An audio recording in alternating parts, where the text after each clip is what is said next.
अलग अलग मटीरियल्स में एक्सपर्ट थे।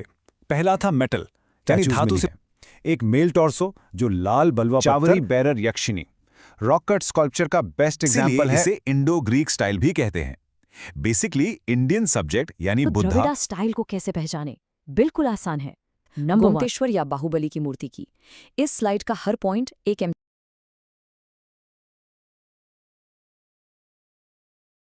Welcome students. तो आज हम लोग लूसेंट बुक से एक बहुत ही इंपॉर्टेंट टॉपिक कवर करने जा रहे हैं, एंशिएंट इंडियन आर्किटेक्चर। देखिए, ये टॉपिक आपके एनटीपीसी, पीसीएस और एसएससी जैसे सभी एग्जाम्स के लिए एक्सट्रीमली क्रूशल है। हम बिल्कुल बेसिक से शुरू करेंगे और एडवांस्ड कॉन्सेप्ट्स तक जाएंगे ताकि आपका फाउंडेशन एकदम सॉलिड हो जाए। तो अपने नोटबुक्स तैयार रखिए क्योंकि हम इस फैसिनेटिंग टॉपिक में बहुत गहराई से उतरने वाले हैं। चलिए शुरू करते हैं। तो ये है हमारा आज का रोड मैप। हम एकदम क्रोनोलॉजिकल ऑर्डर में आगे बढ़ेंगे। इससे क्या होगा कि आपको आर्किटेक्चर का पूरा एवोल्यूशन ठीक से समझ में आएगा। हम हड़प्पन सिविलाइजेशन से शुरू करेंगे, फिर मौर्यन एम्पायर के स्टोन रेवोल्यूशन को देखेंगे, उसके बाद पोस्ट मौर्यन डेवलपमेंट्स को समझेंगे और आखिर में आएंगे गुप्ता पीरियड पर, जहां से इंडिया में मंदिर निर्माण की शुरुआत हुई। हमारा फ्लो एकदम लॉजिकल रहेगा ताकि आपको सब कुछ आसानी से याद हो जाए और आप देखेंगे कि कैसे एक पीरियड का आर्किटेक्चर दूसरे के लिए फाउंडेशन तैयार करता है। तो हमारा सफर शुरू होता है इंडिया की सबसे पहली शहरी सभ्यता से, द हड़प्पन सिविलाइजेशन, जिसे हम इंडस वैली सिविलाइजेशन भी कहते हैं।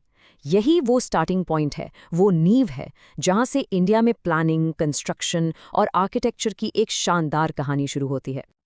अच्छा, इससे पहले कि हम आगे बढ़ें, सबसे पहले ये समझ लेते हैं कि आर्किटेक्चर या वास्तुकला होता क्या है।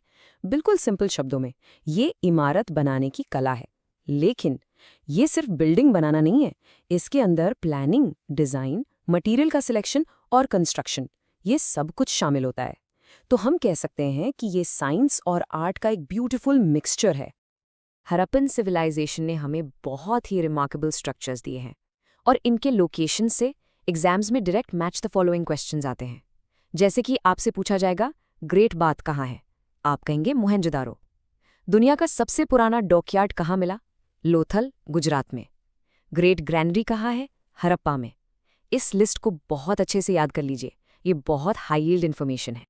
किसी भी आर्किटेक्चर को समझने के लिए ये जानना जरूरी है कि उसे बनाया किस चीज से गया था। हड़प्पन्स के केस में उनके बिल्डिंग मटेरियल्स बहुत यूनिक थे। उन्होंने पकी हुई ईंटों यानी बर्न्ट ब्रिक्स का एक्सटेंसिव यूज किया, जो उस जमाने के लिए एक बहुत बड़ी टेक्नोलॉजी थी। सोचिए, ईंटों को जोड़ने के लिए वो मिट्टी यानी मड यूज करते थे। ड्रेनेज सिस्टम्स में जिप्सम और ग्रेट बाथ को वाटरप्रूफ बनाने के लिए बिटुमिन का यूज हुआ। लेकिन ये ध्यान रखना बहुत जरूरी है कि उन्हें बिल्डिंग कंस्ट्रक्शन में पत्थर या स्टोन का यूज करना नहीं आता था। उन्हें सैंड, सीमेंट या लाल चूने यानी रेड लाइम का भी नॉलेज नहीं था। ये पॉइंट एग्जाम्स में स्टेटमेंट बेस्ड क्वेश्चंस में अक्सर पूछा जाता है। फेमस हिस्टोरियन एएल बाशम की ये लाइन हड़प्पन आर्किटेक्चर को परफेक्टली समराइज करती है। उनका फोकस इस बात पर था कि बिल्डिंग मजबूत हो, ड्यूरेबल हो और काम आए। सुंदरता या एस्थेटिक मेरिट पर उनका ध्यान कम था। उनकी बिल्डिंग्स यूटिलिटेरियन थीं यानी उपयोगी थीं। उनके लिए फंक्शन फॉर्म से ज्यादा इंपॉर्टेंट था। मतलब बिल्डिंग काम आनी चाहिए, सुंदर दिखे या ना दिखे। अब यहाँ एक नेचुरल सवाल उठता है, हड़प्पन सिविलाइजेशन तो लगभग 1750 बीसी में डिक्लाइन हो गई और मौर्यन एम्पायर 322 बीसी में शुरू हुआ। तो इस बीच के लगभग 1500 साल के आर्किटेक्चरल रिमेन्स कहाँ गए? इतने लंबे गैप में कोई बड़ी इमारतें क्यों नहीं मिलती? क्या लोग इमारत बनाना भूल गए थे? इसका आंसर बहुत सिंपल और लॉजिकल है। उस दौरान यानी वैदिक पीरियड में बिल्डिंग्स लकड़ी यानी वुड और दूसरे पेरिशेबल मटेरियल से बनती थी, जैसे बांस, मिट्टी, घास फूस। ये चीजें समय के साथ आसानी से नष्ट हो जाती हैं, गल जाती हैं। इसीलिए हमें उस दौर के कोई भी स्ट्रक्चरल रिमेन्स नहीं मिलते। तो सारा फर्क मटेरियल के चॉइस का था। जो मटेरियल टिक नहीं सका, उसका आर्किटेक्चर भी गायब हो गया। और अब हम एंटर करते हैं इंडियन आर्किटेक्चर की एक नए दौर में, मौर्यन पीरियड में। यहाँ एक रेवोल्यूशन आया। ये था लकड़ी से पत्थर की तरफ शिफ्ट। यहाँ से हमें इंडियन आर्किटेक्चर के परमानेंट एग्जाम्पल्स मिलने शुरू हो जाते हैं, जो आज भी हम देख सकते हैं। तो ये शिफ्ट हुआ क्यों? इसके पीछे दो मुख्य कारण थे। पहला, पर्शिया के अकेमेनिड एम्पायर का इन्फ्लुएंस। मौर्यंस के उनसे कमर्शियल और कल्चरल कॉन्टैक्ट्स थे। और पर्शिया में पत्थर का बहुत यूज होता था, तो वहां से इंस्पिरेशन मिली। दूसरा कारण, गैंजेटिक प्लेन्स में जंगलों की कटाई या डिन्यूडेशन हो रही थी, जिससे लकड़ी की अवेलेबिलिटी कम हो रही थी।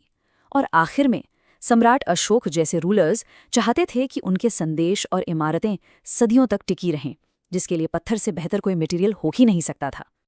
मॉडर्न आर्किटेक्चर के जो भी रिमेन्स हमें मिले हैं वो मेनली 3 फॉर्म्स में हैं: राजमहल या पैलेसेस, स्तूप्स और गुफाएं यानी केव्स। हम इन तीनों को एक एक करके डिटेल में देखेंगे। मौर्यन कैपिटल पटालीपुत्रा के महल इतने शानदार थे कि ग्रीक एम्बेसडर मेगास्थनीज ने उन्हें पर्जिया के सूजा और एकबटाना शहरों के महलों से भी बेहतर बताया। कई सदियों बाद जब चाइनीज पिलग्रिम फाहियन भारत आए, तब भी वो इन महलों को देखकर हैरान रह गए और उन्हें देवताओं द्वारा बनाया हुआ कहा। सोच के देखिए, आज तो वो नष्ट हो चुके हैं, लेकिन पटना के पास कुमरार में एक्सकवेशन से एक 80 पिलर्ड हॉल के रुइंस मिले हैं जो उनकी शान की गवाही देते हैं। मौर्यंस ने सिर्फ महल नहीं बनाए हैं, उन्होंने इंडिया में रॉक कट आर्किटेक्चर की शुरुआत भी की। इसका सबसे बेहतरीन एग्जाम्पल हमें बिहार की बराबर और नागार्जुनी हिल्स में मिलता है। इनकी खास बात है इनकी इंटीरियर वॉल्स की पॉलिश। वो इतनी ज्यादा पॉलिश्ड हैं जैसे शीशा हो, जिसे मौर्यन पॉलिश कहते हैं। और ये टेक्निक आज भी एक मिस्ट्री है। ये केव्स सम्राट अशोका और उनके ग्रैंडसन दशरथा ने बनवाई थी, और ये दान किसको की गई थी? मोस्टली आजीविका सेक्ट के सन्यासियों को। ये क्वेश्चन एसएससी में कई बार आ चुका है कि बराबर केव्स किस सेक्ट से रिलेटेड हैं, तो आंसर है आजीविकाज। इसे याद रखिएगा। अब हम आते हैं मौर्यन आर्ट के सबसे फेमस फॉर्म पर, स्तूपा। स्तूपा बुद्धिस्ट आर्किटेक्चर का एक बहुत ही इंपॉर्टेंट हिस्सा है और इसकी अपनी एक अलग ही सिंबलिज्म है। चलिए इसको डिटेल में समझते हैं। स्तूपा का लिटरल मीनिंग है ढेर या टीला। शुरू में ये मिट्टी के टीले होते थे जिनके नीचे गौतम बुद्धा या दूसरे बुद्धिस्ट मंक्स के रेलिक्स यानी अवशेष, जैसे उनकी राख, हड्डियां, दांत या बाल एक बॉक्स में रखे जाते थे। तो ये एक मेमोरियल स्ट्रक्चर है, एक यादगार। धीरे धीरे ये ईंटों और पत्थरों से बनने लगे और एक कॉम्प्लेक्स आर्किटेक्चरल फॉर्म बन गए। चलिए अब एक स्तूपा के बेसिक फीचर्स देखते हैं। ये सारे टर्म्स एग्जाम्स के लिए बहुत इंपॉर्टेंट हैं। सबसे पहले है अंडा। ये जो हेमिस्फेरिकल डोम है, जो यूनिवर्स या शून्यता को रिप्रेजेंट करता है। इसके चारों तरफ घूमने के लिए जो रास्ता होता है उसे कहते हैं प्रदक्षिणा पथा। इस पाथ के चारों तरफ जो रेलिंग या बाउंड्री होती है वो है वेदिका। स्तूपा में एंटर करने के लिए 4 दिशाओं में 4 बड़े बड़े गेटवेज होते हैं जिन्हें तोरणाज कहते हैं। डोम के ऊपर एक स्क्वायर रेलिंग जैसी स्ट्रक्चर होती है, वो है हर्मिका, जो देवताओं के निवास को सिग्निफाई करती है। और हर्मिका से निकलती है एक स्टिक या यश ट्री, जिसके ऊपर 3 छत्रा होते हैं जो बुद्धा, धम्मा और संघा, इन 3 रत्नों को रिप्रेजेंट करते हैं। सांची स्तूपा इसका एक क्लासिक एग्जाम्पल है। ये ओरिजिनली अशोका ने ईंटों से बनवाया था, लेकिन बाद के रूलर्स ने, खासकर सुंगा डायनेस्टी के टाइम, इसको और बड़ा बनाया, पत्थर से कवर किया और इसके चारों तरफ आलीशान तोरणास बनवाए जिन पर बुद्धा के जीवन की कहानियां हैं। तो इसका मतलब ये हुआ कि आर्किटेक्चर का डेवलपमेंट एक कंटिन्यूअस प्रोसेस था जो चलता रहता था। चलिए अब अगले फेज में चलते हैं और देखते हैं कि मौर्यंस के बाद आर्किटेक्चर ने क्या नया मोड़ लिया। इस दौर में सुंगा, सातवाहना और कुषाण डायनेस्टीज आईं। इन्होंने मौर्यन ट्रेडिशंस को आगे बढ़ाया और उसमें नए नए खूबसूरत एलिमेंट्स जोड़े। पोस्ट मौर्यन पीरियड को हम इन 3 फेजेस में डिवाइड कर सकते हैं। सुंगास ने एग्जिस्टिंग बुद्धिस्ट साइट्स जैसे सांची और भरहुत को और सुंदर बनाया, उन पर पत्थर का काम करवाया। सातवाहनास के टाइम डेक्कन यानी महाराष्ट्र और आंध्र प्रदेश में बुद्धिस्ट आर्किटेक्चर अपने पीक पर पहुंची, और कुशन्स ने, खासकर राजा कनिष्का ने, आर्ट और आर्किटेक्चर को बहुत पेट्रोनाइज किया। सातवाहना पीरियड में बुद्धिस्ट आर्किटेक्चर के 3 फॉर्म्स आगे बढ़े: स्तूपा, चैत्य और विहारा। स्तूपास में अमरावती और नागार्जुनेकोंडा बहुत फेमस हैं। अब चैत्य और विहारा में क्या फ़र्क है? सिंपल है। चैत्य एक प्रेयर हॉल या वर्शिप हॉल होता था जहां सब मॉन्क्स इकट्ठा होकर पूजा करते थे, और विहारा उनके रहने की जगह यानी मोनेस्ट्री थी। कार्ले का चैत्य हॉल अपने ग्रैंड साइज और ब्यूटीफुल कार्विंग्स के लिए जाना जाता है। ये सब रॉक कट आर्किटेक्चर के बेहतरीन एग्जाम्पल्स हैं। अब आते हैं उस दौर में जिसने आने वाले 1000 साल के लिए इंडियन आर्किटेक्चर की नींव रखी, द गुप्ता एज। यहाँ से हिंदू टेम्पल आर्किटेक्चर की असल शुरुआत होती है। ये इंडियन हिस्ट्री का गोल्डन एज माना जाता है, और आर्किटेक्चर इसका एक बहुत बड़ा प्रमाण है। यहाँ एक बहुत बड़ा आर्किटेक्चरल शिफ्ट आया जिसे आपको जरूर नोट करना है। गुप्ता पीरियड से ही आज़ाद रूप से खड़े रहने वाले यानी फ्री स्टैंडिंग स्ट्रक्चरल मंदिरों का निर्माण शुरू हुआ। इससे पहले पूजा पाठ या तो खुले में होती थी या रॉक कट केव्स में, लेकिन अब पहली बार देवता के लिए एक परमानेंट घर, एक डेडिकेटेड स्ट्रक्चर, एक मंदिर बनने लगा। एक टिपिकल गुप्ता टेम्पल के ये मेन पार्ट्स होते हैं। मंदिर एक ऊंचे प्लेटफॉर्म पर बनता था, जिसे जागती कहते हैं, ताकि वो फ्लड से बचा रहे और उसे एक ऊंचाई मिले। मंदिर का सबसे इंपॉर्टेंट हिस्सा होता था गर्भागृह, एक छोटा सा अंधेरा कमरा जहां मुख्य देवता की मूर्ति रखी जाती थी। शुरू में मंदिरों की छत फ्लैट होती थी, लेकिन बाद में गर्भगृह के ऊपर एक टावर या शिखरा बनने लगा। गर्भागृह के आगे एक हॉल होता था, जिसे मंडप कहते हैं, जहां लोग इकट्ठे होते थे, और गर्भागृह के चारों तरफ घूमने के लिए एक कवर्ड रास्ता होता था, जिसे प्रदक्षिणा पथा कहते हैं। गुप्ता टेम्पल्स की एक और बहुत ही खास और खूबसूरत पहचान थी, ये उनके गर्भगृह के एंट्रेंस पर मिलती है। दरवाजे की चौखट पर गंगा और यमुना नदियों की मूर्तियां होती थी। इसके पीछे ऐसी मान्यता थी कि जैसे इन पवित्र नदियों में स्नान करने से प्यूरिफिकेशन होती है, वैसे ही इनके दर्शन करके मंदिर में एंटर करने से डिवोटी शुद्ध हो जाता है। सोच के देखिए कितनी खूबसूरत सोच है। ये टेबल, ये आपके एग्जाम के लिए एक गोल्ड माइन है। इससे डायरेक्ट क्वेश्चंस आते हैं। लोकेशन तो याद करनी ही है, लेकिन सबसे इंपॉर्टेंट है देवगढ़ का दशावतार टेम्पल। इस पे स्टार मार्क कर लीजिए। ये इंडिया का पहला मंदिर माना जाता है जिसमें शिखरा मिला, और ये पंचायतना स्टाइल का भी पहला एग्जाम्पल है। एक और चीज़ नोटिस कीजिए, भितरगांव और सिरपुर के मंदिर पत्थर से नहीं बल्कि ईंटों से बने हैं। ये भी एक इम्पॉर्टेंट फैक्ट है जो पूछा जा सकता है। तो ये पंचायताना स्टाइल क्या है जिसका जिक्र हमने अभी किया? चलिए इस शब्द को तोड़ते हैं। पंच मतलब 5, आयताना मतलब श्राइन या मंदिर। तो जब एक मेन मंदिर यानी प्रिंसिपल श्राइन सेंटर में हो और उसके चारों कॉर्नर्स पर 4 छोटे मंदिर यानी लेसर श्राइन्स हों, उस लेआउट को पंचायताना कहते हैं। ये एक छोटा सा मंदिर कॉम्प्लेक्स जैसा बन जाता है। तो आज हमने देखा कि कैसे हड़प्पा की फंक्शनल ईंटों से शुरू होकर मौर्यन केव्स और स्तूपा से होते हुए हम गुप्ता पीरियड तक स्ट्रक्चरल टेम्पल्स के ब्लूप्रिंट तक पहुंचे। सोचने वाली बात यह है कि इन्हीं सिंपल डिजाइन्स ने, इन्हीं ब्लूप्रिंट्स ने आगे चलकर खजुराहो, कोणार्क और तंजावुर के विशाल और कॉम्प्लेक्स मंदिरों को कैसे इंस्पायर किया। तो हम कह सकते हैं कि उन विशाल मंदिरों की नींव यहीं गुप्ता काल में रखी गई थी। इस जर्नी को हमेशा याद रखिएगा। Keep learning and keep exploring.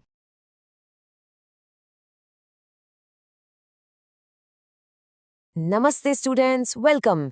आज हम लूसेंट जीके का एक बहुत ही इंपॉर्टेंट और थोड़ा सा कंफ्यूजिंग टॉपिक उठाने वाले हैं, इंडियन टेम्पल आर्किटेक्चर। अगर आप एसएससी, एनटीपीसी या स्टेट एग्जाम्स की तैयारी कर रहे हो तो आपको पता है इससे क्वेश्चन तो आना ही आना है। लेकिन ये जो नागारा, द्रविड़ा, वेसार स्टाइल है ना, इनमें स्टूडेंट्स अक्सर कंफ्यूज हो जाते हैं। फिकर मत करो, आज हम इसे इतना आसान बना देंगे कि आप कभी नहीं भूलेंगे। तो सबसे पहले ये सवाल आता है कि आखिर अर्ली मिडीवल पीरियड को इंडियन टेम्पल्स का गोल्डन पीरियड क्यों कहते हैं? क्या था इसमें इतना स्पेशल? इसका सिंपल सा जवाब है कंपटीशन। उस टाइम पे जो अलग अलग राज्य थे, जो किंगडम्स थे, उनके बीच एक रेस चल रही थी। रेस किस चीज़ की? अपनी पावर, अपनी शान और अपनी भक्ति दिखाने की। और इसका सबसे बड़ा सिंबल क्या था? एक शानदार मंदिर बनवाना। तो हर राजा दूसरे से बड़ा, दूसरे से बेहतर मंदिर बनवाना चाहता था। और इसी रेस की वजह से पूरे इंडिया में एक कंस्ट्रक्शन बूम सा आ गया और हर एरिया ने अपना एक यूनिक, एक अलग ही स्टाइल डेवलप कर लिया। ओके, तो आज हमारा प्लान क्या है, हम इससे कैसे कवर करेंगे? देखो, हम बिल्कुल स्टेप बाय स्टेप चलेंगे। सबसे पहले हम 3 मेन टेम्पल स्टाइल्स की ABC समझेंगे, उनकी नींव क्या है। फिर हम एक एक करके नॉर्थ के नागारा स्टाइल, साउथ के द्रविड़ा स्टाइल और बीच में जो इनका मिक्सचर है विसार स्टाइल, उसके अंदर घुसेंगे। और सबसे इंपॉर्टेंट, थ्योरी पढ़ने के बाद हम असली एग्जाम्पल्स देखेंगे, क्योंकि जब तक आप रियल टेम्पल से कनेक्ट नहीं करोगे तब तक कॉन्सेप्ट क्लियर नहीं होगा। रेडी हो? चलो शुरू करते हैं। देखो, इंडियन टेम्पल आर्किटेक्चर की कहानी के 3 मेन हीरो हैं, 3 मेन कैरेक्टर्स। ये तीनों अलग अलग जगह से आए हैं, अलग अलग कल्चर से। यही हैं हमारे 3 फंडामेंटल पिलर्स, नगारा, वेसर और द्रविड़ा। और मैं आपको बता रहा हूं, अगर आपने इन तीनों का DNA पकड़ लिया ना, इनकी पहचान समझ ली, तो समझो पूरा चैप्टर आपकी मुट्ठी में है। अब ये जो स्लाइड आप देख रहे हो ना, ये आपके लिए एक मास्टर चार्ट है, एक चीट शीट। इसका स्क्रीनशॉट ले लो या नोट्स बना लो। ध्यान से देखो इसे। हमने ज्योग्राफी को टाइमलाइन और राजाओं से जोड़ दिया है। सिंपल है। नॉर्थ इंडिया में मतलब हिमालय से विंध्या माउंटेन्स तक हमें मिलता है नगारा स्टाइल, जिसे राजपूत्स और पालास जैसे राजाओं ने बनवाया। फिर हम चलते हैं साउथ इंडिया, कृष्णा रिवर से कन्याकुमारी तक। यहाँ रूल करता है द्रविडन स्टाइल, जिसको पल्लवास और चोलास ने बनवाया। और इन दोनों के बीच का जो एरिया है वहाँ एक मिक्स्ड स्टाइल, वैसारा स्टाइल डेवलप हुआ चालुक्यास और राष्ट्रकूटास के टाइम पे। ये मैच द फॉलोइंग के लिए एग्जाम का सबसे फेवरेट क्वेश्चन है, इसको बिल्कुल मिस मत करना। लेकिन रुको, एक ट्विस्ट है। हिस्ट्री कभी भी सीधी सादी नहीं होती। आर्ट और आइडियाज़ को बॉर्डर्स पसंद नहीं है, वो इधर से उधर ट्रैवल करते रहते हैं। और एग्जामिनर को भी यही एक्सेप्शंस पसंद हैं। देखो, वृंदावन कहाँ है? नॉर्थ इंडिया में, पर वहाँ का एक वैष्णव टेम्पल बिल्कुल प्योर द्रविड़ा स्टाइल में बना है। Shocking right? और इसका एकदम उल्टा साउथ इंडिया में पापनाथ टेम्पल में आपको नॉर्थ का नागरा स्टाइल दिख जाएगा। यही तो खूबसूरती है, और एग्जाम में यही सवाल आते हैं क्योंकि ये कल्चरल एक्सचेंज को दिखाते हैं। स्टार मार्क कर लो इस पॉइंट को। चलिए अब आते हैं हमारे पहले हीरो पर, नागरा स्टाइल।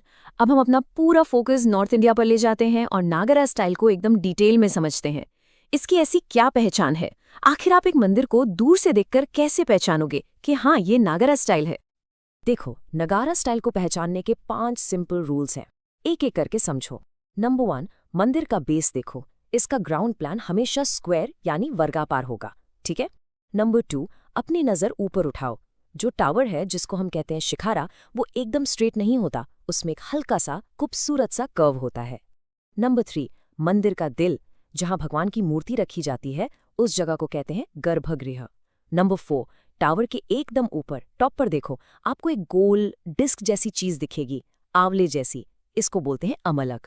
और नंबर 5, सबसे ऊपर कलाश। ये 5 चीजें मिलकर नगारा स्टाइल का सिग्नेचर बनाती हैं। सिंपल। तो आखिर ये स्टाइल शुरू कब हुआ? इसका क्रेडिट किसको जाता है? देखो, इसकी नींव रखी थी गुप्ता रूलर्स ने। उनके टाइम में ही पहले ऐसे प्रॉपर मंदिर बनने शुरू हुए। लेकिन इसको इसके पीक पर, इसके क्लाइमैक्स तक कौन ले गया? वो थे राजपूत रूलर्स। उन्होंने ही इसे और बड़ा और शानदार बनाया। तो सिंपल फॉर्मूला क्या है? स्टार्ट किया गुप्ताज ने और इसका परफेक्शन किया राजपूत्स ने। ये सीधा सीधा एग्जाम का क्वेश्चन है। अब अगर एग्जाम में आपसे पूछा जाए कि नगारा स्टाइल का सबसे बेस्ट, सबसे परफेक्ट एग्जाम्पल कौन सा है, मतलब इसका पोस्टर बॉय कौन है, तो आपका जवाब हमेशा एक ही होना चाहिए, देवगढ़ का दशावतार टेम्पल। ये उत्तर प्रदेश में है और इसमें नगारा स्टाइल के सारे फीचर्स एकदम टेक्स्ट बुक की तरह मिलते हैं। इसको तो बिल्कुल नोट डाउन कर लो। चलिए, अब हम नॉर्थ इंडिया से निकलकर विंध्या माउंटेन्स को क्रॉस करके साउथ इंडिया की तरफ चलते हैं। एक ऐसी जगह जहां मंदिर बनाने का तरीका, उनका लुक, सब कुछ बिल्कुल अलग है। Welcome to the world of Dravidian style. यहाँ के नियम अलग हैं और एग्जाम में जो क्वेश्चंस आते हैं ना, वो इन्हीं डिफरेंसेस से आते हैं। तो द्रविड़ा स्टाइल को कैसे पहचाने? बिल्कुल आसान है। नंबर 1, यहाँ का ग्राउंड प्लान स्क्वायर नहीं, रेक्टेंगुलर यानी आयताकार होता है। नंबर 2, इसका जो टावर है वो कर्व में नहीं बल्कि एक पिरामिड की तरह होता है, स्टेप बाय स्टेप छोटा होता हुआ ऊपर जाता है। इस टावर को विमाना कहते हैं और विमाना के टॉप पर होता है स्तूपिका। लेकिन इसका सबसे जोरदार फीचर, सबसे ड्रामेटिक फीचर है इसका एंट्रेंस। इतने बड़े, इतने विशाल गेटवेज होते हैं जिन्हें गोपुरम्स कहते हैं कि कई बार तो वो मेन मंदिर से भी ऊंचे लगते हैं। यही इसकी सबसे बड़ी पहचान है। अब जैसे नॉर्थ में गुप्ताज ने शुरुआत की थी, वैसे ही साउथ में द्रविड़ा स्टाइल की नींव रखी कांची के पल्लवा रूलर्स ने। उन्होंने ही रॉक कट से स्ट्रक्चरल टेम्पल्स का सफ़र शुरू किया। लेकिन इसको इसकी असली शान तक, इसकी अल्टीमेट ग्लोरी तक किसने पहुंचाया? वो थे महान चोला रूलर्स। उनके बनाए मंदिर तो आज भी इंजीनियरिंग के वंडर्स हैं। तो यहाँ का फॉर्मूला क्या हुआ? Foundation by Pallavas, perfection by Cholas. Simple. तो चलो एक क्विक रिवीजन करते हैं। इन दोनों स्टाइल्स को आमने सामने रखते हैं। नागरा में आपको क्या दिखेगा? एक सुंदर सा कर्व वाला शिखारा। द्रविड़ा में एक पावरफुल पिरामिड जैसा विमाना। नागरा का बेस स्क्वायर, द्रविड़ा का बेस रेक्टेंगल। नागरा का एंट्रेंस सिंपल सा, जबकि द्रविड़ा में आपको एक ग्रैंड, एक विशाल गोपुरम वेलकम करेगा। ये 3 चीजें याद रख लो, आप कभी कंफ्यूज नहीं होगे। ओके, तो हमने नॉर्थ देख लिया, साउथ देख लिया, लेकिन इन दोनों के बीच में क्या हुआ? जो सेंट्रल इंडिया का एरिया था, वहां क्या बना? वहां एक नया एक्सपेरिमेंट हुआ। वहां इन दोनों स्टाइल्स ने मिलकर एक नए स्टाइल को जन्म दिया, वेसर स्टाइल। ये एक ब्रिज जैसा है जो नॉर्थ और साउथ को जोड़ता है, एक हाइब्रिड स्टाइल। इसका नाम ही इसकी पूरी कहानी बता देता है। वेसर जो शब्द है ना, ये संस्कृत का शब्द है जिसका मतलब होता है म्यूल्स यानी खच्चर। आप जानते हो ना, खच्चर घोड़े और गधे का हाइब्रिड होता है। बिल्कुल उसी तरह वेसर स्टाइल भी एक हाइब्रिड है। किसका हाइब्रिड? नगारा और द्रविड़ा स्टाइल का। इसमें आपको दोनों के थोड़े थोड़े फीचर्स देखने को मिलेंगे। बड़ा इंटरेस्टिंग है ये। तो आखिर ये मिक्सचर काम कैसे करता है? इसमें मिक्स एंड मैच होता कैसे है? देखो, ज्यादातर वॉइसा टेम्पल्स में जो टावर है यानी विमाना, वो साउथ के द्रविड़ा स्टाइल जैसा होता है, पिरामिड वाला। लेकिन उसके ऊपर जो कार्विंग है, जो डेकोरेशन है, वो नॉर्थ के नगारा स्टाइल से इंस्पायर होती है। इसीलिए इसे मिश्रा शैली भी कहते हैं, यानी मिक्स्ड स्टाइल। और हाँ, इसके दो और नाम भी हैं, चालुक्य स्टाइल और कर्नाटा स्टाइल। ये तीनों नाम आपको एग्जाम के लिए याद रखने हैं।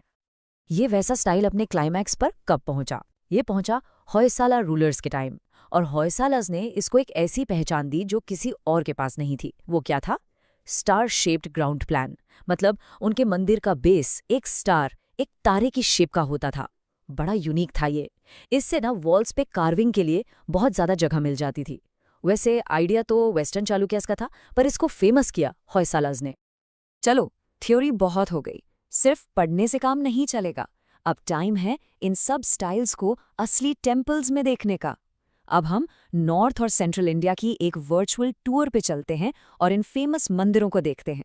तभी कॉन्सेप्ट एकदम क्रिस्टल क्लियर होगा। जब हम नगरा स्टाइल की बात करते हैं तो ओडिशा का नाम सबसे पहले आता है। ये तो एक लिविंग म्यूजियम है नगरा स्टाइल का। यहाँ के 3 मंदिर आपको बिल्कुल याद रखने हैं। पहला भुवनेश्वर का लिंगराज टेम्पल, दूसरा पुरी का जगन्नाथ टेम्पल, क्योंकि ये समुद्र के पास है तो जो सेलर्स आते थे वो इसे दूर से देखकर व्हाइट पगोड़ा कहते थे। और तीसरा कोणार्क का सन टेम्पल, जिसे ब्लैक पगोड़ा कहते हैं। ध्यान देना, Jagannath white pagoda, Konark black pagoda. ये एग्जाम में बहुत कंफ्यूज करते हैं, इसको अच्छे से याद कर लेना। अब हम आते हैं मध्य प्रदेश की खजुराहो। सबसे पहला पॉइंट, बनवाया किसने? चंदेला किंग्स ने। यहाँ पे हिंदू और जैन दोनों धर्म के मंदिर हैं। वैसे तो बहुत सारे मंदिर हैं, पर एग्जाम के लिए आपको 2 नाम जरूर याद रखने हैं। भगवान शिव का सबसे बड़ा मंदिर है कंदरिया महादेव टेम्पल, और भगवान विष्णु का लक्ष्मण टेम्पल। बस ये 2 याद कर लो। और हाँ, खजुराहो अपने स्कल्पचर्स के लिए भी फेमस है। अब चलिए राजस्थान के माउंट आबू। यहाँ हैं दिलवारा के फेमस जैन टेम्पल्स। ये मंदिर अपनी हाइट या साइज के लिए नहीं, बल्कि अपनी नाजुक, अपनी डेलिकेट कार्विंग के लिए जाने जाते हैं। एकदम सफेद मकराना मार्बल से बने हैं। कार्विंग इतनी बारीक है कि लगता है जैसे मार्बल नहीं, लेस हो। यहाँ 5 मेन मंदिर हैं, जिसमें से 2 सबसे फेमस हैं। विमल वसाती, जिसे विमल शाह ने बनवाया, और लुन वसाती, जिसे तेजपाल और वास्तुपाल नाम के 2 भाइयों ने बनवाया था। अब बात करते हैं गुजरात की। गुजरात में नागरा स्टाइल के सबसे बड़े पेट्रन्स थे सोलंकी रूलर्स। जब भी सोलंकी डायनेस्टी का नाम आए, आपके दिमाग में 2 मंदिर आने चाहिए। एक मोडेरा का वर्ल्ड फेमस सन टेम्पल, और दूसरा हमारा ऐतिहासिक सोमनाथ टेम्पल, जिसे उन्होंने कई बार तोड़े जाने के बाद फिर से बनवाया। तो याद रखो, सोलंकी मतलब मोडेरा और सोमनाथ। तो हमने नॉर्थ और सेंट्रल इंडिया कवर कर लिया। अब टाइम है साउथ इंडिया चलने का, जहां बड़े बड़े गोपुरम्स और पिरामिड जैसे विमाना आसमान से बातें करते हैं।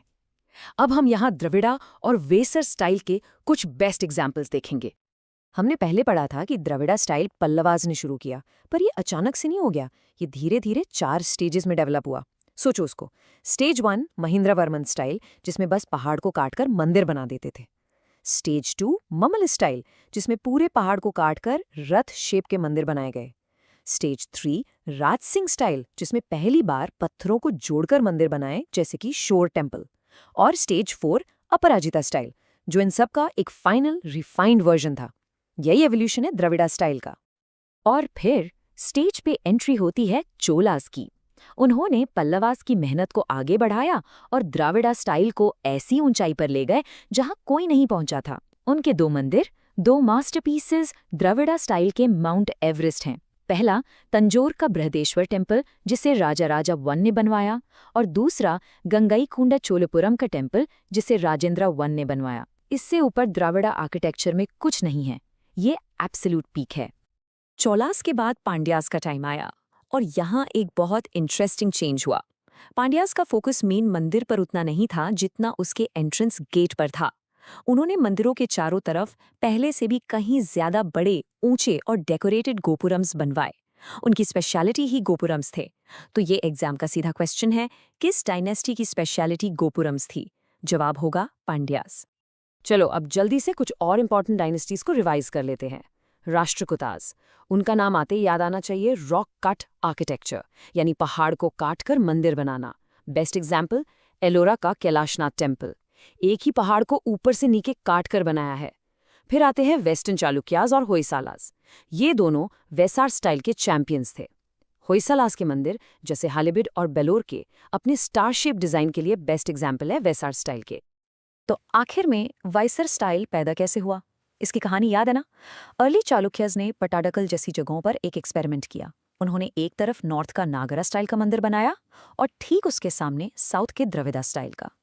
और जब ये दोनों स्टाइल्स आमने सामने आए, इनके बीच एक डायलॉग हुआ, एक क्रिएटिव कॉम्पिटिशन हुआ, और उसी से जन्म हुआ इस नए हाइब्रिड स्टाइल का, जिसे हम वेसर कहते हैं।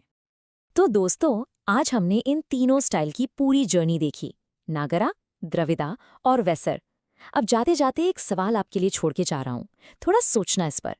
नागरा का वो ऊपर जाता हुआ शिखरा, द्रविड़ा का वो पिरामिड वाला विमाना, या पांड्यास का वो आलिशान गोपुरम, इन तीनों में से आपको कौन सा फीचर उस मंदिर की, उसके राजा की और उस जमाने की कहानी सबसे अच्छे से सुनाता है? इस पर जरूर सोचना। मुझे उम्मीद है कि इस क्लास से आपको बहुत हेल्प मिली होगी। पढ़ते रहिए। All the best.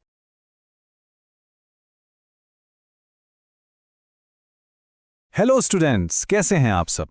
चलिए आज की क्लास शुरू करते हैं। देखिए, जनरल अवेयरनेस का एक बहुत ही इंपॉर्टेंट और काफी इंटरेस्टिंग चैप्टर है जिसको हम आज कवर करेंगे, इंडो इस्लामिक आर्किटेक्चर। और स्पेसिफिकली हम बात करेंगे दिल्ली सल्तनत के टाइम की। आप सब जानते ही हैं कि चाहे आप एसएससी की तैयारी कर रहे हों, एनटीपीसी हो या पीसीएस एग्जाम्स, लूसेंट जैसी जो स्टैंडर्ड बुक्स हैं उनमें से ये टॉपिक हमेशा पूछा जाता है। तो आज इसको एकदम आसानी से कॉन्सेप्ट बाय कॉन्सेप्ट समझेंगे ताकि सब कुछ आपको इसी क्लास में याद हो जाए। तो ये है आज का हमारा लेसन प्लान। इसको आप एक रोड मैप की तरह समझिए। देखिए, हम स्टेप बाय स्टेप आगे बढ़ेंगे। सबसे पहले सेक्शन 1 में समझेंगे कि स्टाइल आखिर बना कैसे, मतलब 2 स्टाइल्स 1 आर्किटेक्चर का कॉन्सेप्ट क्या है। फिर सेक्शन 2 में इस आर्किटेक्चर की जो वोकैबुलरी है, यानी इसके की फीचर्स, उनको देखेंगे। उसके बाद हम डायनेस्टी बाय डायनेस्टी इसका डेवलपमेंट ट्रेस करेंगे, स्लेव और खलजी, फिर तुगलक और लोदी, और फिर दिल्ली के बाहर इसका क्या असर हुआ, और आखिर में इसकी पूरी लेगेसी को हम समराइज करेंगे। जब हम इस स्ट्रक्चर से फॉलो करेंगे ना, तो एग्जाम के लिए सब कुछ आसानी से याद रहेगा। तो चलिए शुरू करते हैं हमारे पहले सेक्शन से, 2 स्टाइल्स 1 आर्किटेक्चर। इसका मतलब क्या है? इसका मतलब है 2 बिल्कुल अलग अलग स्टाइल्स का एक खूबसूरत मिलन, जिसे हम सिंथेसिस कहते हैं। जरा सोचिए, जब तुर्क अफगान रूलर्स इंडिया आए तो वो अपने साथ सेंट्रल एशिया का आर्किटेक्चरल स्टाइल लाए, जिसमें आर्चेज और डूम्स का बहुत इस्तेमाल होता था।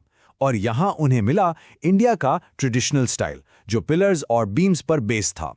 जब ये दोनों मिले तो एक नया एकदम यूनिक स्टाइल पैदा हुआ। ना वो पूरी तरह से इंडियन था, ना पूरी तरह से इस्लामिक, वो था इंडो इस्लामिक।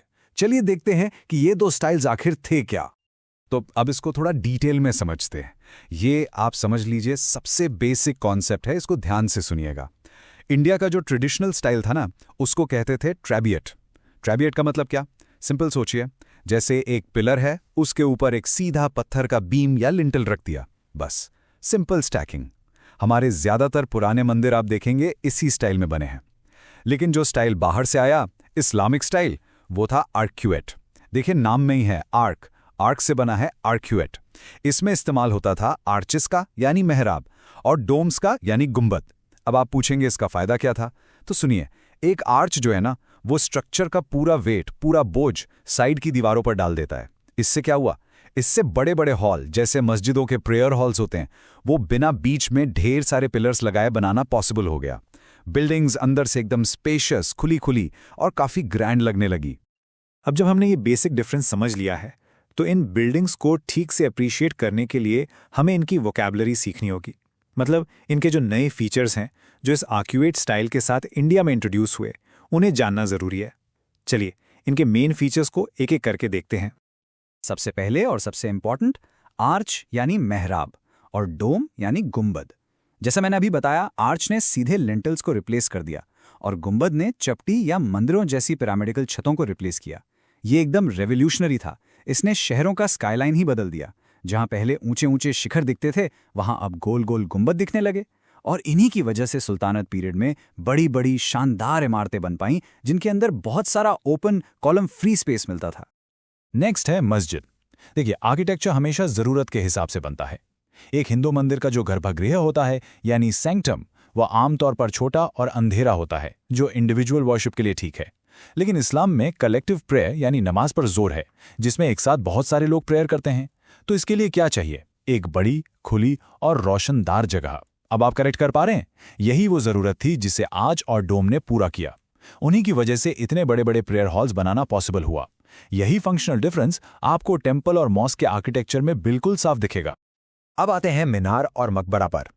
मीनार शुरू में अजान यानी कॉल टू प्रेयर के लिए बनाई जाती थी। मुअज्जिन ऊपर चढ़कर अजान देता था ताकि आवाज दूर दूर तक जाए। लेकिन धीरे धीरे मीनारें पावर और विक्ट्री का सिंबल बन गईं। जब कोई सुल्तान एक जगह जीत लेता तो वहां अपनी जीत की निशानी के तौर पर एक ऊंची मीनार बनवाता, जिसका बेस्ट एग्जाम्पल है कुतुब मीनार। और मकबरा यानी टूम कब्र के ऊपर बनाया जाता था।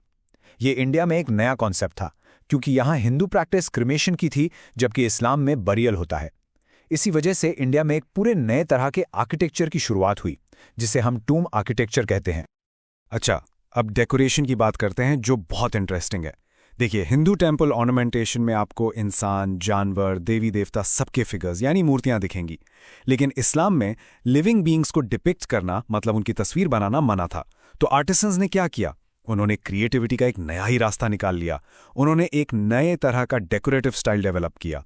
इसमें खूबसूरत ज्योमेट्रिकल पैटर्न्स होते थे, फूल पत्तियों के घुमावदार अरेबिस डिज़ाइंस होते थे, कैलीग्राफी यानी कुरान की आयतों की सुंदर लिखावट का इस्तेमाल होता था, और हवा और रोशनी के लिए पत्थर की जालियां यानी जालीस का भरपूर इस्तेमाल हुआ। चलिए, अब हम क्रोनोलॉजिकल ऑर्डर में आगे बढ़ते हैं। शुरुआत करते हैं दिल्ली सल्तनत की पहली डायनेस्टी से, यानी स्लेव और खलजी डायनेस्टी से, और देखते हैं कि उन्होंने आर्किटेक्चर में क्या नए फर्स्ट्स यानी पहली बार क्या-क्या चीजें की। ये है हमारा रोड मैप इस आर्किटेक्चरल जर्नी के लिए। देखिए, पहले आई स्लेव डायनेस्टी, जिन्होंने शुरुआत की। फिर आए खलजी, जिन्होंने चीज़ों को रिफाइन किया और परफेक्शन की तरफ ले गए। उसके बाद तुगलक आए, जिनका स्टाइल थोड़ा अलग था, ज़्यादा सॉलिड और सीरियस। और आखिर में सैयद, लोधी, जिनके टाइम में टूम आर्किटेक्चर अपने पीक पर पहुंच गया। हम इसी ऑर्डर में इनके आर्किटेक्चरल डेवलपमेंट्स को समझेंगे। इससे आपको पूरा प्रोग्रेशन आसानी से समझ आ जाएगा। तो सबसे शुरुआती काम, जब तुर्क रूलर्स नए नए ही आए थे, उनके पास ना तो इतना टाइम था और ना ही ऐसे स्किल्ड आर्टिजन्स जो उनके स्टाइल को जानते थे। तो उन्होंने क्या किया? उन्होंने जो पहली मस्जिद बनाई, जैसे दिल्ली में कुव्वतुल इस्लाम या अजमेर का 2.5 दिन का झोंपड़ा, उन्हें पहले से मौजूद हिंदू और जैन मंदिरों के तोड़े हुए हिस्सों से बनाया, यानी डिसमैंटल्ड रिमेन से। इसके 2 रीज़न थे। एक, ये जल्दी हो जाता था, और दूसरा, ये उनकी जीत का एक पॉलिटिकल स्टेटमेंट भी था। आप आज भी वहां जाकर उन पिलर्स पर पुरानी मूर्तियां या घंटियों की डिजाइन्स देख सकते हैं। ये अडैप्टेशन का, यानी एक स्टाइल को दूसरे में ढालने का इनिशियल फेज था। अब इस पॉइंट को स्पेशल नोट कर लीजिए। ये एक एग्जाम पॉइंट है। सवाल सीधा आता है, इल्तुतमिश को फादर ऑफ मकबरा आर्किटेक्चर इन इंडिया कहते हैं। इसको बिल्कुल याद कर लीजिए। एग्जाम में डायरेक्ट क्वेश्चन बनेगा इससे। अच्छा, कहते क्यों है? इसका रीजन है कि उन्होंने ही इंडिया में पहला मॉन्यूमेंटल टूम बनवाया था। उसका नाम था सुल्तानगरी, और ये उन्होंने अपने बेटे नासिरुद्दीन महमूद के लिए 1231 में बनवाया था। इससे पहले ना इंडिया में इतने बड़े स्केल पर टूम्स नहीं बनते थे, बस इसीलिए ये टाइटल इल्तुतमिश को दिया गया है। एक और super important exam point, the tomb of Balban. इसकी खास बात क्या है? यहां इंडिया में पहली बार ट्रू आर्च का इस्तेमाल हुआ। अब आप सोचेंगे, इससे पहले आर्च नहीं थे क्या? थे, लेकिन वो ट्रू आर्च नहीं थे। वो सिर्फ पत्थरों को आर्च के शेप में काटकर एक के ऊपर एक रख देते थे, जो कि आसानी से गिर सकता था। लेकिन एक ट्रू साइंटिफिक आर्च में एक सेंटर में कीस्टोन होता है, एक वी शेप का पत्थर जो सारे दूसरे पत्थरों को लॉक कर देता है और पूरे स्ट्रक्चर को होल्ड करता है। ये एक बहुत बड़ा टेक्नोलॉजिकल जंप था इंडियन आर्किटेक्चर में। और अब आते हैं खिलजी पीरियड के मास्टरपीस पर। इसको भी स्टार मार्क कर लीजिए। ये भी बहुत इंपॉर्टेंट एग्जाम पॉइंट है, अलाउद्दीन खिलजी का अलाई दरवाज़ा। ये दिल्ली में कुतुब कॉम्प्लेक्स के अंदर है। कुव्वत उल इस्लाम मॉस्क का सदर्न गेट, ये पहला सर्वाइविंग बिल्डिंग है जिसमें एक ट्रू डोम और एक बहुत ही beautiful scientific horseshoe shaped arch दोनों का इस्तेमाल हुआ। इसकी डेकोरेशन, इसके प्रोपोर्शंस, सब कुछ इतना परफेक्ट है कि इसे इंडो इस्लामिक स्टाइल का एक जेम माना जाता है। खलजीस के बाद आए तुगलक्स। इनके टाइम में स्टाइल में एक अहम बदलाव आया। जहां खलजी आर्किटेक्चर में बहुत ज्यादा डेकोरेशन और शान और शौकत थी, वहीं तुगलक बिल्डिंग्स में एक सिंप्लिसिटी, एक सीरियसनेस दिखती है। उनका फोकस ब्यूटी से ज्यादा स्ट्रेंथ पर था। लेकिन इसका मतलब ये नहीं कि उन्होंने इनोवेट नहीं किया। तुगलक्स ने भी कुछ यूनिक इनोवेशंस किए हैं। चलिए देखते हैं वो क्या थे। तो तुगलक स्टाइल का सिग्नेचर क्या है, इस स्लाइड को ध्यान से देखिए। उनकी दीवारें, जिसे हम स्लोपिंग या बैटर्ड वॉल्स कहते हैं, ये दीवारें एकदम सीधी 90 डिग्री पर नहीं होती थीं, बल्कि नीचे से ऊपर की तरफ थोड़ी झुकी हुई, यानी करीब 75 डिग्री के एंगल पर होती थी। ऐसा क्यों करते थे? इससे एक स्ट्रेंथ का, एक मजबूती का इंप्रेशन बनता था। तुगलकाबाद फोर्ट इसका सबसे बड़ा एग्जाम्पल है। उसे देखकर ही लगता है कि ये एकदम इम्पेनेट्रेबल है, इससे कोई तोड़ नहीं सकता। ये उनके टाइम की पॉलिटिकल इंस्टेबिलिटी को भी रिफ्लेक्ट करता है, जहां डिफेंस एक मेजर कंसर्न था। Another exam point for you. Firoz Shah Tughlaq के वजीर थे मकबूल खान तेलंगानी। उनके बेटे ने उनके लिए एक मकबरा बनवाया। ये मकबरा द टूम्ब ऑफ खानी जहान तेलंगानी इसलिए इंपॉर्टेंट है क्योंकि ये दिल्ली में बनने वाला पहला ऑक्टागोनल यानी 8 कोनों वाला टूम था। इससे पहले टूम्स आमतौर पर स्क्वायर यानी चौकोर होते थे। ये जो नया शेप था ना, ये आगे चलकर सैयद और लोदी पीरियड में बहुत पॉपुलर हुआ। और अब आते हैं लोदी पीरियड पर। पर्सी ब्राउन जैसे फेमस हिस्टोरियंस ने लोदी पीरियड को द पीरियड ऑफ टूम्स भी कहा है। क्यों? क्योंकि इस दौरान टूम्स बनाने पर बहुत फोकस किया गया और इसमें परफेक्शन हासिल की गई। यहां 2 मेन तरह के टूम्स बनाए गए।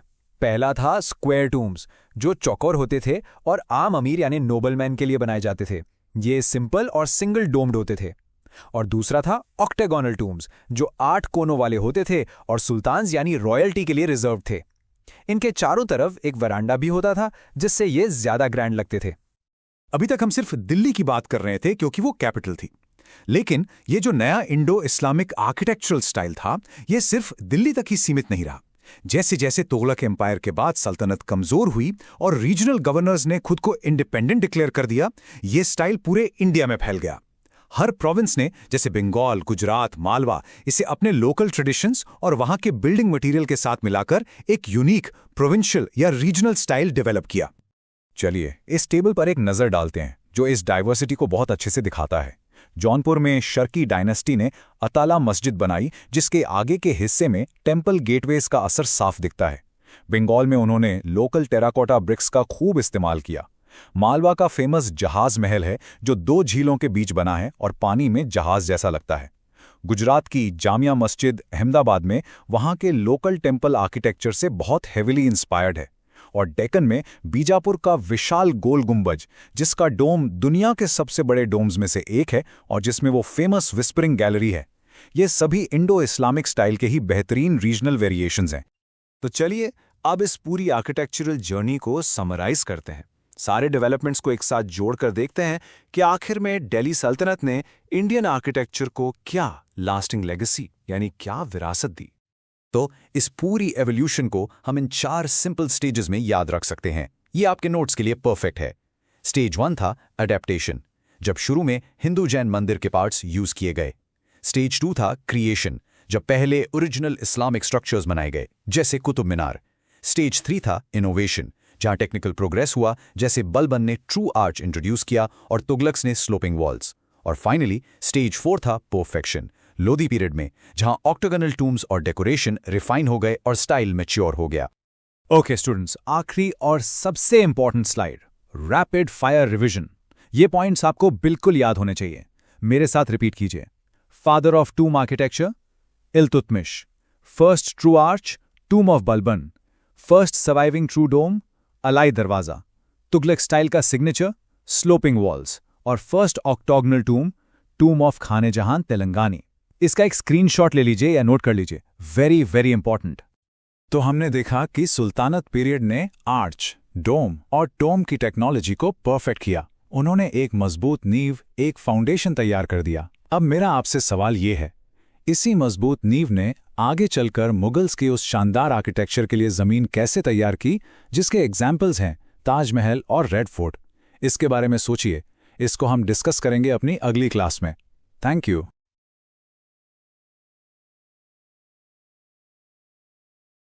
वेलकम स्टूडेंट्स, आज हम लूसेंट बुक से जनरल अवेयरनेस का एक बहुत ही important chapter Mughal and modern Indian architecture detail में कवर करेंगे। आपने सोचा है कभी कोई किला या मकबरा देखकर कि इसको बनाने के पीछे क्या विजन था? आज हम ऐसी ही कहानियों में डुबकी लगाएंगे। ये चैप्टर आपके एसएससी और एनटीपीसी जैसे एग्जाम्स के लिए एक्सट्रीमली इंपॉर्टेंट है।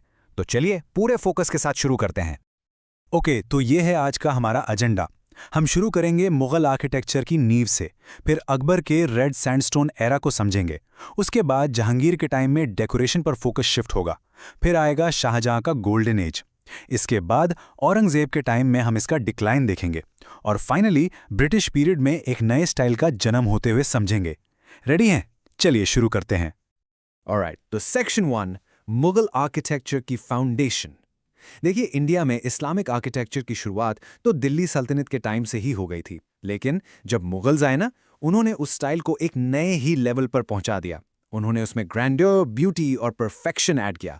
इसीलिए मुगल पीरियड को इंडो इस्लामिक स्टाइल का क्लाइमैक्स यानी उसकी चरम सीमा माना जाता है। मशहूर आर्ट हिस्टोरियन पर्सी ब्राउन ने एक बहुत ही खूबसूरत बात कही। उन्होंने मुगल पीरियड को मुस्लिम आर्किटेक्चर का इंडियन समर कहा। अब इंडियन समर का क्या मतलब होता है? इसका मतलब होता है किसी चीज का आखिरी लेकिन सबसे शानदार, सबसे ग्लोरियस फेज। इसके बाद डिक्लाइन शुरू हो जाता है। तो ये फेज इतना शानदार क्यों था? क्योंकि मुगल बादशाहों के पास ब्यूटी का एक जबरदस्त सेंस था, उनके पास पैसा और पावर थी, और सबसे इंपॉर्टेंट, वो पर्सनली इन्वॉल्व रहते थे। तो मुगल बिल्डिंग्स इतनी खास क्यों थीं? इसके कुछ की फीचर्स थे। पहला, वो छोटा सोचते ही नहीं थे, हमेशा लार्ज स्केल कंस्ट्रक्शंस। उन्होंने बेहतरीन मटेरियल का इस्तेमाल किया, जैसे सैंडस्टोन और मार्बल। प्लानिंग बहुत डिटेल होती थी और सम्राट खुद सुपरवाइज करते थे। लेकिन दो चीज़ें बिल्कुल नई थी जो गेम चेंजर साबित हुईं। एक था 4 बाग सिस्टम और दूसरा पिएत्रा दूरा। चलिए इन दोनों को थोड़ा डिटेल में समझते हैं। ये पिएट्रा डूरा क्या है? ये बेसिकली एक इटालियन डेकोरेटिव आर्ट है। इसमें होता क्या है कि सफ़ेद मार्बल पर पहले डिज़ाइन बनाकर उसे थोड़ा खोदा जाता है, फिर उसमें रंग बिरंगे कीमती पत्थरों को जड़कर फूलों की डिज़ाइन बनाई जाती थी। सोच के देखिए, जैसे आप मार्बल के कैनवस पर हीरे जवाहरात से पेंटिंग कर रहे हों। ये टेक्निक बिल्डिंग्स को एक रॉयल लुक देती थी। और 4 बाग सिस्टम, इसके नाम में ही इसका मतलब है। 4 यानी 4 और बाग यानी गार्डन। ये एक पर्शियन स्टाइल का गार्डन था जिसे 4 बराबर हिस्सों में बांटा जाता था। ये सिर्फ सुंदरता के लिए नहीं था, इसका एक गहरा सिंबॉलिक मतलब भी था। ये जन्नत की 4 नदियों को रिप्रेजेंट करता था। आपको मुगल मकबरों के चारों तरफ अक्सर यही लेआउट मिलेगा। शुरुआत बाबर से हुई। उन्होंने पानीपत में इंडिया की पहली मुगल मस्जिद कबूली बाग मस्जिद बनवाई, पर उनका टाइम काफ़ी छोटा था। उनके बाद हुमायूं आए, जिनका टाइम काफ़ी अनस्टेबल रहा। उनका राज उथल पुथल से भरा था, इसलिए उनका आर्किटेक्चरल कंट्रीब्यूशन भी लिमिटेड रहा। आयरनी ये है कि उनसे जुड़ा सबसे इंपॉर्टेंट मॉन्यूमेंट उनकी मौत के बाद बनाया गया।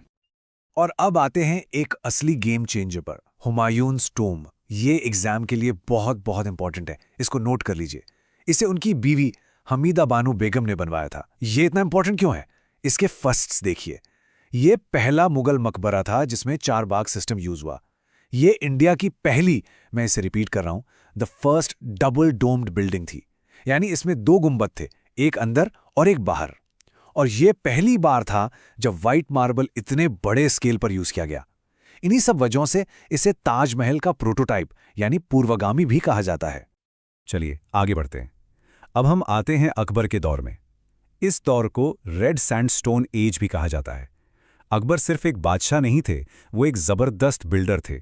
उनके टाइम में मुगल आर्किटेक्चर को एक अलग ही पहचान मिली। उनकी दरबारी इतिहासकार अबुल फजल लिखते हैं कि अकबर खुद बिल्डिंग्स प्लान करते थे। वो कहते हैं, बादशाह अपने दिमाग और दिल के ख्यालों को पत्थर और गारे की शक्ल दे देते थे। इससे पता चलता है कि वो सिर्फ ऑर्डर नहीं देते थे, बल्कि वो प्रोजेक्ट्स के पीछे की क्रिएटिव फोर्स थे। अकबर जानते थे कि एक मजबूत साम्राज्य के लिए मजबूत किले जरूरी हैं, इसलिए उन्होंने पूरे एम्पायर में मजबूत किले बनवाए और उनका सिग्नेचर मटेरियल था रेड सैंडस्टोन। आप स्क्रीन पर उनके बनाए कुछ मेजर फोर्ट्स की लिस्ट देख सकते हैं। इसकी शुरुआत हुई आगरा फोर्ट से, जो उनका पहला बड़ा किला था। आगरा फोर्ट के 2 मेन गेट्स थे, दिल्ली द्वार और लाहौर द्वार। दिल्ली द्वार को हाथिया पोल भी कहते थे। क्यों? क्योंकि इसके एंट्रेंस पर 2 बड़े बड़े हाथियों के स्टैचूज थे। और लाहौर द्वार को शुरू में अकबर द्वार कहते थे, लेकिन यहाँ एक डिटेल याद रखिएगा, शाहजहां ने बाद में इसका नाम बदलकर अमर सिंह द्वार रख दिया। ये छोटे छोटे डिटेल्स एग्जाम में पूछे जा सकते हैं। अब बात करते हैं फतेहपुर सिकरी की, अकबर की नई कैपिटल। इसके पीछे एक पूरी कहानी है। ये शहर सिकरी गांव में बनाया गया, जहां सूफी संत शेख सलीम चिश्ती रहते थे। उन्होंने अकबर को बेटे का आशीर्वाद दिया, जिनके बाद जहांगीर का जन्म हुआ। इसलिए अकबर ने अपनी कैपिटल आगरा से सिकरी शिफ्ट कर दी, और जब उन्होंने गुजरात पर जीत हासिल की तो इसका नाम फतेहपुर यानी सिटी ऑफ विक्ट्री रख दिया। लेकिन अफसोस की बात यह है कि पानी की कमी के कारण इस शहर को 1585 में छोड़ना पड़ा। सिकरी के अंदर कई शानदार बिल्डिंग्स हैं। इनमें से बुलंद दरवाजा, जो गुजरात जीत की याद में बनाया गया, और Panchmahal exam point of view से बहुत इंपॉर्टेंट है। पंचमहल एक 5 स्टोरी बिल्डिंग है जो बुद्धिस्ट विहारा से इंस्पायर्ड है। इसके अलावा दीवाने खास, दीवाने आम, बीरबल महल, ये सब भी वहीं हैं। नौ, ये बहुत इंटरेस्टिंग है। बुलंद दरवाजा सिर्फ जीत का सिंबल नहीं था, बल्कि इस पर फिलॉसफिकल मैसेजेस भी थे। इस पर जीसस क्राइस्ट का एक कोट लिखा है, ये दुनिया एक पुल की तरह है, इस पर से गुजरो पर इस पर घर मत बनाओ। ये अकबर की सभी धर्मों के प्रति इज्जत और उनकी गहरी सोच को दिखाता है। अकबर के बाद आते हैं उनके बेटे जहांगीर। जहांगीर का इंटरेस्ट आर्किटेक्चर से ज्यादा पेंटिंग में था। उनके टाइम को मुगल पेंटिंग का गोल्डन एज माना जाता है। इस वजह से उनके दौर में आर्किटेक्चर में एक बड़ा चेंज आया। फोकस बड़ी बड़ी बिल्डिंग्स बनाने से हटकर उन्हें डेकोरेट करने पर शिफ्ट हो गया। जहांगीर के टाइम का सबसे सिग्निफिकेंट फीचर था पिएट्रा दूरा का इंट्रोडक्शन और इस्तेमाल। हमने पहले इसके बारे में बात की, लेकिन उन्हीं के टाइम में ये मुगल स्टाइल का एक सिग्नेचर एलिमेंट बन गया। इससे बिल्डिंग्स की सुंदरता और बढ़ गई। ये पॉइंट नोट कर लीजिए, इत्माद-उद-दौला का मकबरा। इसे नूरजहां ने अपने पिता मिर्जा घियाज बेग के लिए बनवाया था। इससे रिलेटेड 2 फर्स्ट आपको याद रखने हैं। पहला, ये पहली ऐसी बिल्डिंग थी जो पूरी तरह से व्हाइट मार्बल से बनी थी, और दूसरा, ये पहली ऐसी बिल्डिंग थी जिसमें पिएट्रा दूरा का भरपूर इस्तेमाल हुआ। इसकी नफीस खूबसूरती की वजह से इसे बच्चा ताज यानी छोटा ताज भी कहते हैं। और अब हम पहुंच गए हैं मुगल आर्किटेक्चर के क्लाइमैक्स पर, शाहजहां का दौर। इसे golden age of Mughal architecture कहा जाता है। रेड सैंडस्टोन का युग यहां खत्म हुआ और शुरू हुआ व्हाइट मार्बल का युग।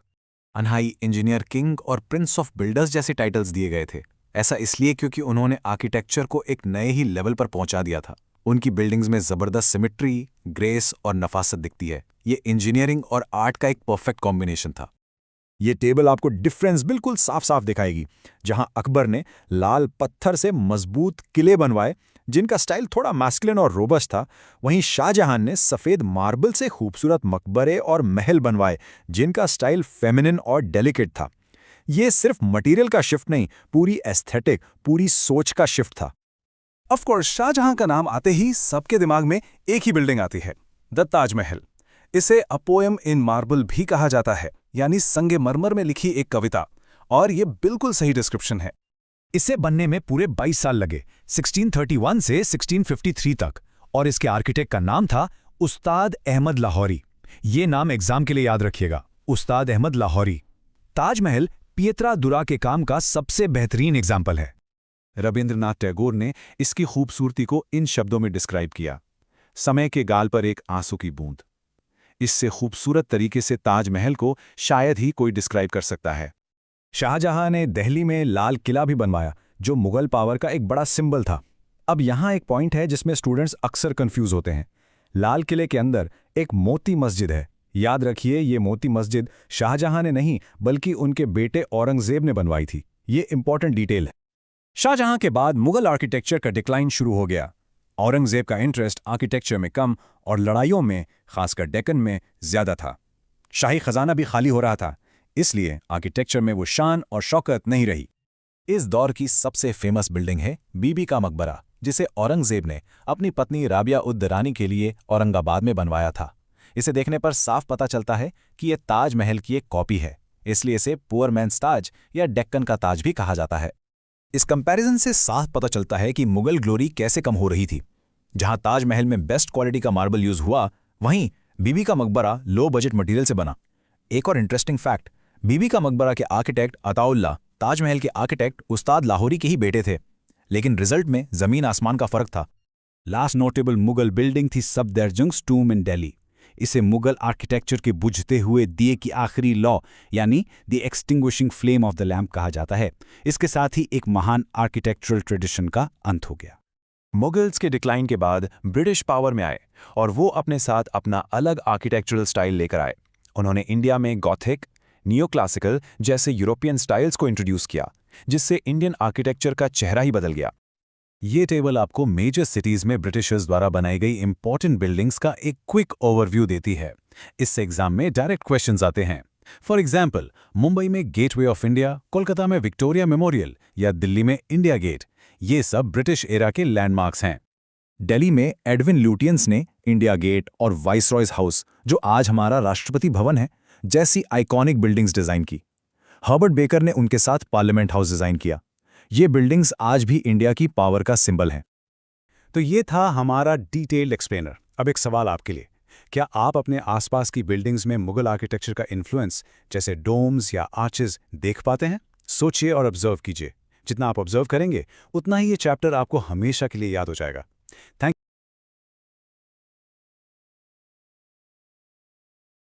हेलो एवरीवन, कैसे हैं आप सब? वेलकम। आज हम लूसेंट बुक का एक सुपर इंपॉर्टेंट चैप्टर कवर करने जा रहे हैं, प्राचीन भारतीय मूर्तिकला यानी एंशिएंट इंडियन स्कल्पचर। देखिए, अगर आप एसएससी, एनटीपीसी या पीसीएस जैसे एग्जाम्स की तैयारी कर रहे हैं तो ये टॉपिक आपके लिए एक गोल्ड माइन है। इससे डायरेक्ट क्वेश्चंस आते हैं, इसलिए अपना नोटबुक और पेन रेडी कर लीजिए, क्योंकि हम हर एक पॉइंट को आराम से एग्जाम के पर्सपेक्टिव से समझेंगे। तो चलिए फटाफट देखते हैं कि आज हम क्या क्या पढ़ने वाले हैं। सबसे पहले हम स्कल्पचर का एक बेसिक इंट्रोडक्शन लेंगे, फिर हम टाइम ट्रैवल करके हड़प्पन सिविलाइजेशन के आर्ट को देखेंगे, उसके बाद मौर्यन एम्पायर के ग्रैंड आर्ट फॉर्म्स को समझेंगे, और हाँ, हमारा नेशनल एम्बलम कहाँ से आया वो भी जानेंगे, और फाइनली पोस्ट मौर्यन पीरियड के 3 ग्रेट आर्ट स्कूल्स को कंपेयर करेंगे। ये स्ट्रक्चर आपके नोट्स के लिए परफेक्ट है, आराम से फॉलो कीजिए और सब कुछ दिमाग में फिट हो जाएगा। Okay, so let's start with section 1, a quick introduction to मूर्तिकला। सबसे पहले ये तो समझ लें कि आखिर ये स्कल्पचर होता क्या है और इसकी स्टडी को हम कहते क्या है। बेसिक्स क्लियर होने बहुत जरूरी हैं।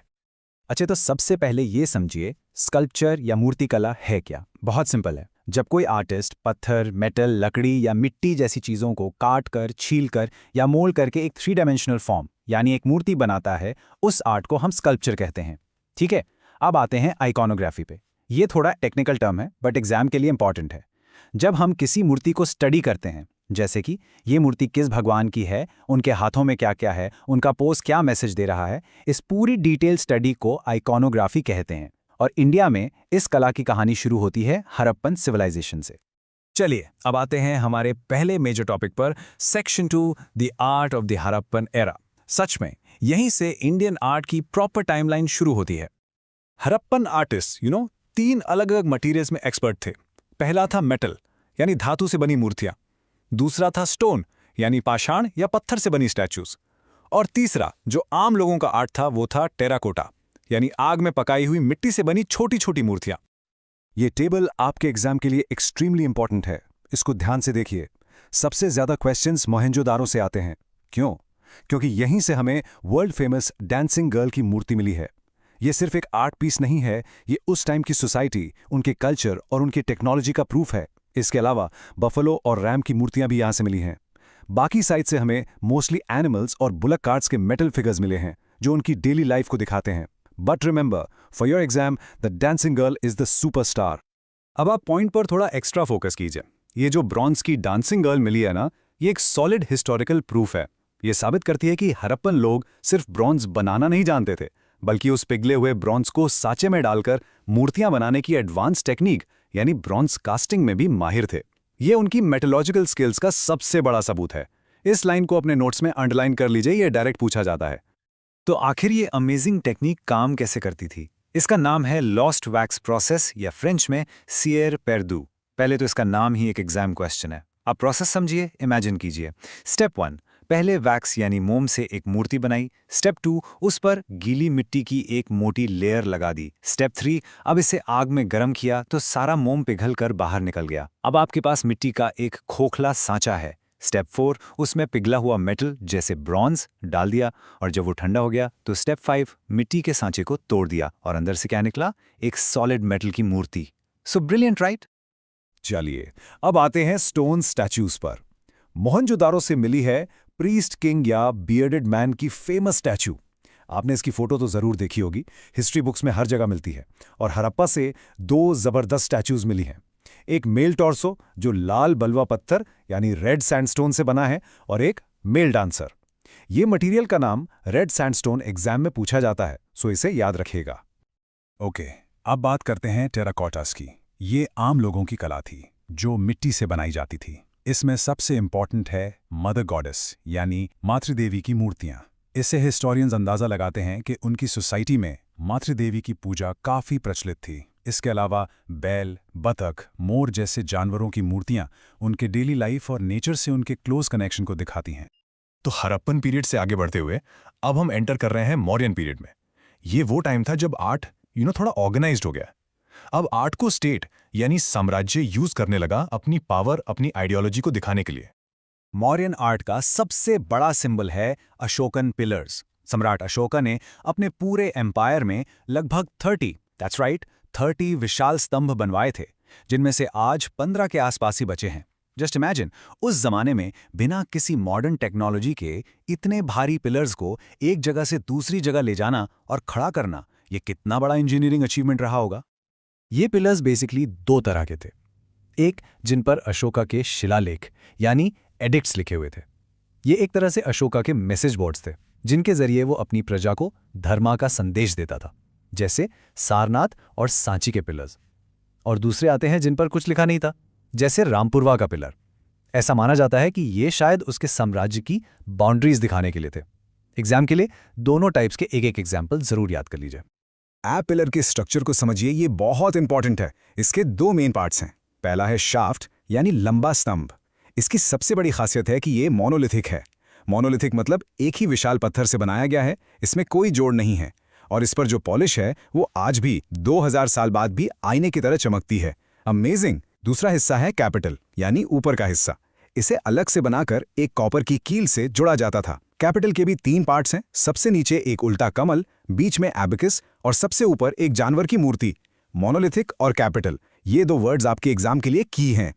ये स्लाइड तो आप स्टार मार्क कर लीजिए। पीसीएस और दूसरे स्टेट एग्जाम्स का ये पेट क्वेश्चन है, हमेशा पूछते हैं। ये पिलर्स किस पत्थर से बने थे? तो ये बने थे ब्राउन सैंडस्टोन से, जो यूपी में मिर्जापुर के पास चुनर की खदानों से निकाला जाता था। इससे बिल्कुल मत भूलिएगा, डायरेक्ट क्वेश्चन आएगा। चलिए अब आते हैं एक बहुत ही इंटरेस्टिंग कहानी पर। कैसे एक 2000 ईयर पुराना मौर्यन आर्टिफैक्ट सारनाथ का लायन कैपिटल आजाद भारत का नेशनल एम्बलम बना। ये जर्नी बहुत फैसिनेटिंग है। अब अपने दिमाग में ओरिजिनल सारनाथ लायन कैपिटल की इमेज बनाइए। सबसे नीचे एक खूबसूरत सा उल्टा कमल, उसके ऊपर एक गोल एबेकस जिस पर 4 जानवर दौड़ रहे हैं, बुल, हॉर्स, लायन और एलिफेंट। फिर उसके ऊपर 4 पावरफुल शेर पीठ से पीठ सटाए चारों दिशाओं में देख रहे हैं, जैसे विजिलेंस का सिंबल हो। और सबसे ऊपर एक क्राउनिंग ग्लोरी, एक विशाल धर्मा चक्र। What a magnificent structure. अब यहाँ पर स्टूडेंट्स को बहुत कंफ्यूजन होता है, इसलिए ध्यान से सुनिए। जब हमने इसे नेशनल एम्बलम बनाया तो हमने पूरा का पूरा स्ट्रक्चर अडॉप्ट नहीं किया। हमने नीचे का लोटस बेल बेस और ऊपर का धर्म चक्र हटा दिया। हमने सिर्फ बीच के 2 पार्ट्स लिए, 4 शेर जो पावर और करेज को रिप्रेजेंट करते हैं, और उनके नीचे का अबैतस। ये क्लैरिटी आपके एग्जाम के लिए बहुत बहुत जरूरी है। इसके बाद हमने एबेकस के नीचे एक मोटर जोड़ा, सत्यमेवा जयते। इसका मतलब है सत्य की ही हमेशा जीत होती है। ये हमारे देश का नेशनल मोटो है। और इसका सोर्स क्या है? इसका सोर्स है मुंडक उपनिषद। ये पॉइंट आप ट्रिपल स्टार मार्क कर लीजिए। ये हर एग्जाम का फेवरेट क्वेश्चन है। सत्यमेवा जयते कहां से लिया गया है? द आंसर इज मुंडक उपनिषद। और फिर आया वो हिस्टोरिक दिन 26 जनवरी 1950, जिस दिन भारत एक रिपब्लिक बना। उसी दिन हमने इस नेशनल एम्बलम को ऑफिशियली अडॉप्ट किया, जिसमें सारनाथ के शेर, एबेकस और मुंडक उपनिषद से लिया गया सत्यमेव जयते शामिल है। ये हमारे देश की शान और उसके आइडियाल्स का प्रतीक है। मौर्यन आर्ट सिर्फ पिलर्स तक ही लिमिटेड नहीं था। उनकी स्टोन स्टैचूज में यक्षा यक्षिनी की मूर्तियां कमाल की हैं, स्पेशली पटना के दीदारगंज से मिली Chawri bearer यक्षिनी। Rock cut sculpture का बेस्ट एग्जाम्पल है ओडिशा के धौली में एक पूरी चट्टान को काटकर बनाया गया हाथी। और टेराकोटास में दीदारगंज का लाफिंग बॉय और बालंडी बाग की फीमेल डांसर भी बहुत फेमस हैं। चलिए अब हम लेक्चर के सबसे इंपॉर्टेंट और थोड़े कॉम्प्लेक्स सेक्शन पर आ गए हैं। मौर्यन साम्राज्य के बाद इंडिया में 3 अलग-अलग but parallel art schools develop हुए, अमरावती, गांधार और मथुरा। इन तीनों को समझे बिना आप इंडियन आर्ट के एवोल्यूशन को नहीं समझ सकते, इसलिए पूरा फोकस अब यहां पर। ये स्लाइड आपके एग्जाम के लिए एक मास्टर चार्ट है। इससे आप तीनों स्कूल्स को साइड बाय साइड कंपेयर कर सकते हैं और सारे डाउट्स क्लियर हो जाएंगे। देखिए, पैटर्न्स अलग हैं। अमरावती को सतवाहनास का सपोर्ट था, गंधार और मथुरा को सकाज और कुशानास का। रीजन भी अलग है, अमरावती साउथ में, गंधार नॉर्थ वेस्ट में और मथुरा सेंट्रल इंडिया में। मटेरियल में भी डिफरेंस है, अमरावती में व्हाइट मार्बल, गंधार में ग्रे स्टोन और मथुरा में रेड सैंडस्टोन। इन्फ्लुएंस सबसे इंपॉर्टेंट है। अमरावती और मथुरा देसी थे यानी इंडिजिनस, जबकि गंधार पर विदेशी इंडो ग्रीक इन्फ्लुएंस था। और सब्जेक्ट में मथुरा सबसे अलग है क्योंकि इसने तीनों धर्मों बुद्धिस्ट, जैन और हिंदू के लिए आर्ट बनाया। इस टेबल को अपने नोट्स में जरूर बना लीजिए। अब एक एक करके देखते हैं। पहले अमरावती स्टाइल। ये आंध्र प्रदेश में डेवलप हुआ। इसकी खासियत थी व्हाइट मार्बल पर बनी लाइवली डायनामिक स्कल्पचर्स, जिनमें बुद्धा के पिछले जन्मों की कहानियां यानी जातक टेल्स दिखाई जाती थीं।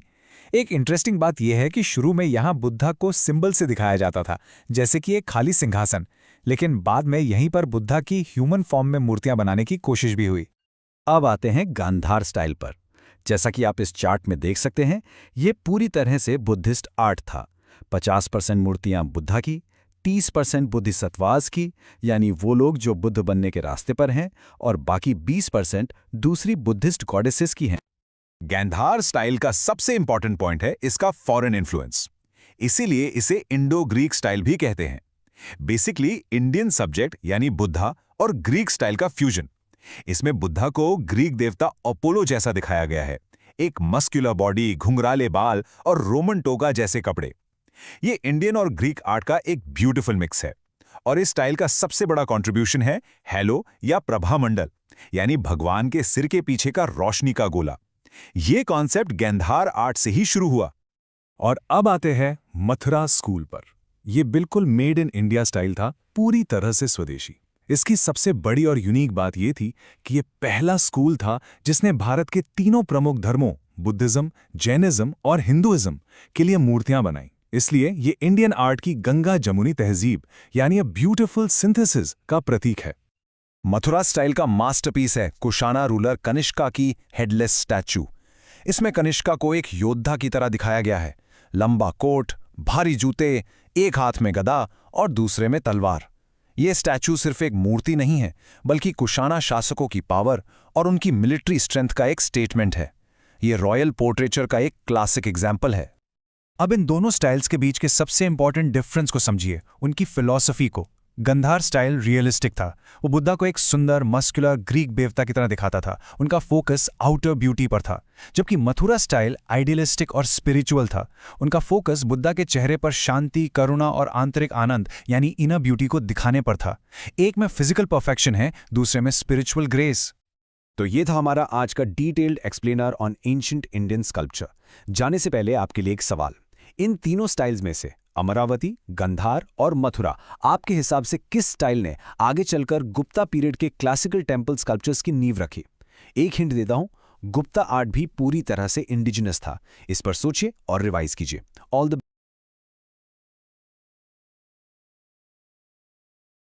नमस्कार स्टूडेंट्स, वेलकम।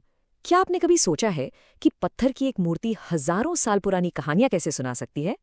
आज हम लूसेंट बुक से इंडियन स्कल्पचर का वही चैप्टर पढ़ने जा रहे हैं जो आपके एसएससी, एनटीपीसी और पीसीएस जैसे एग्जाम्स के लिए एक गोल्ड माइन है। हम गुप्ता पीरियड के शानदार आर्ट से लेकर चोला डायनेस्टी के डायनामिक ब्रॉन्ज तक और फिर मॉडर्न इंडिया की नई पहचान तक का सफर तय करेंगे।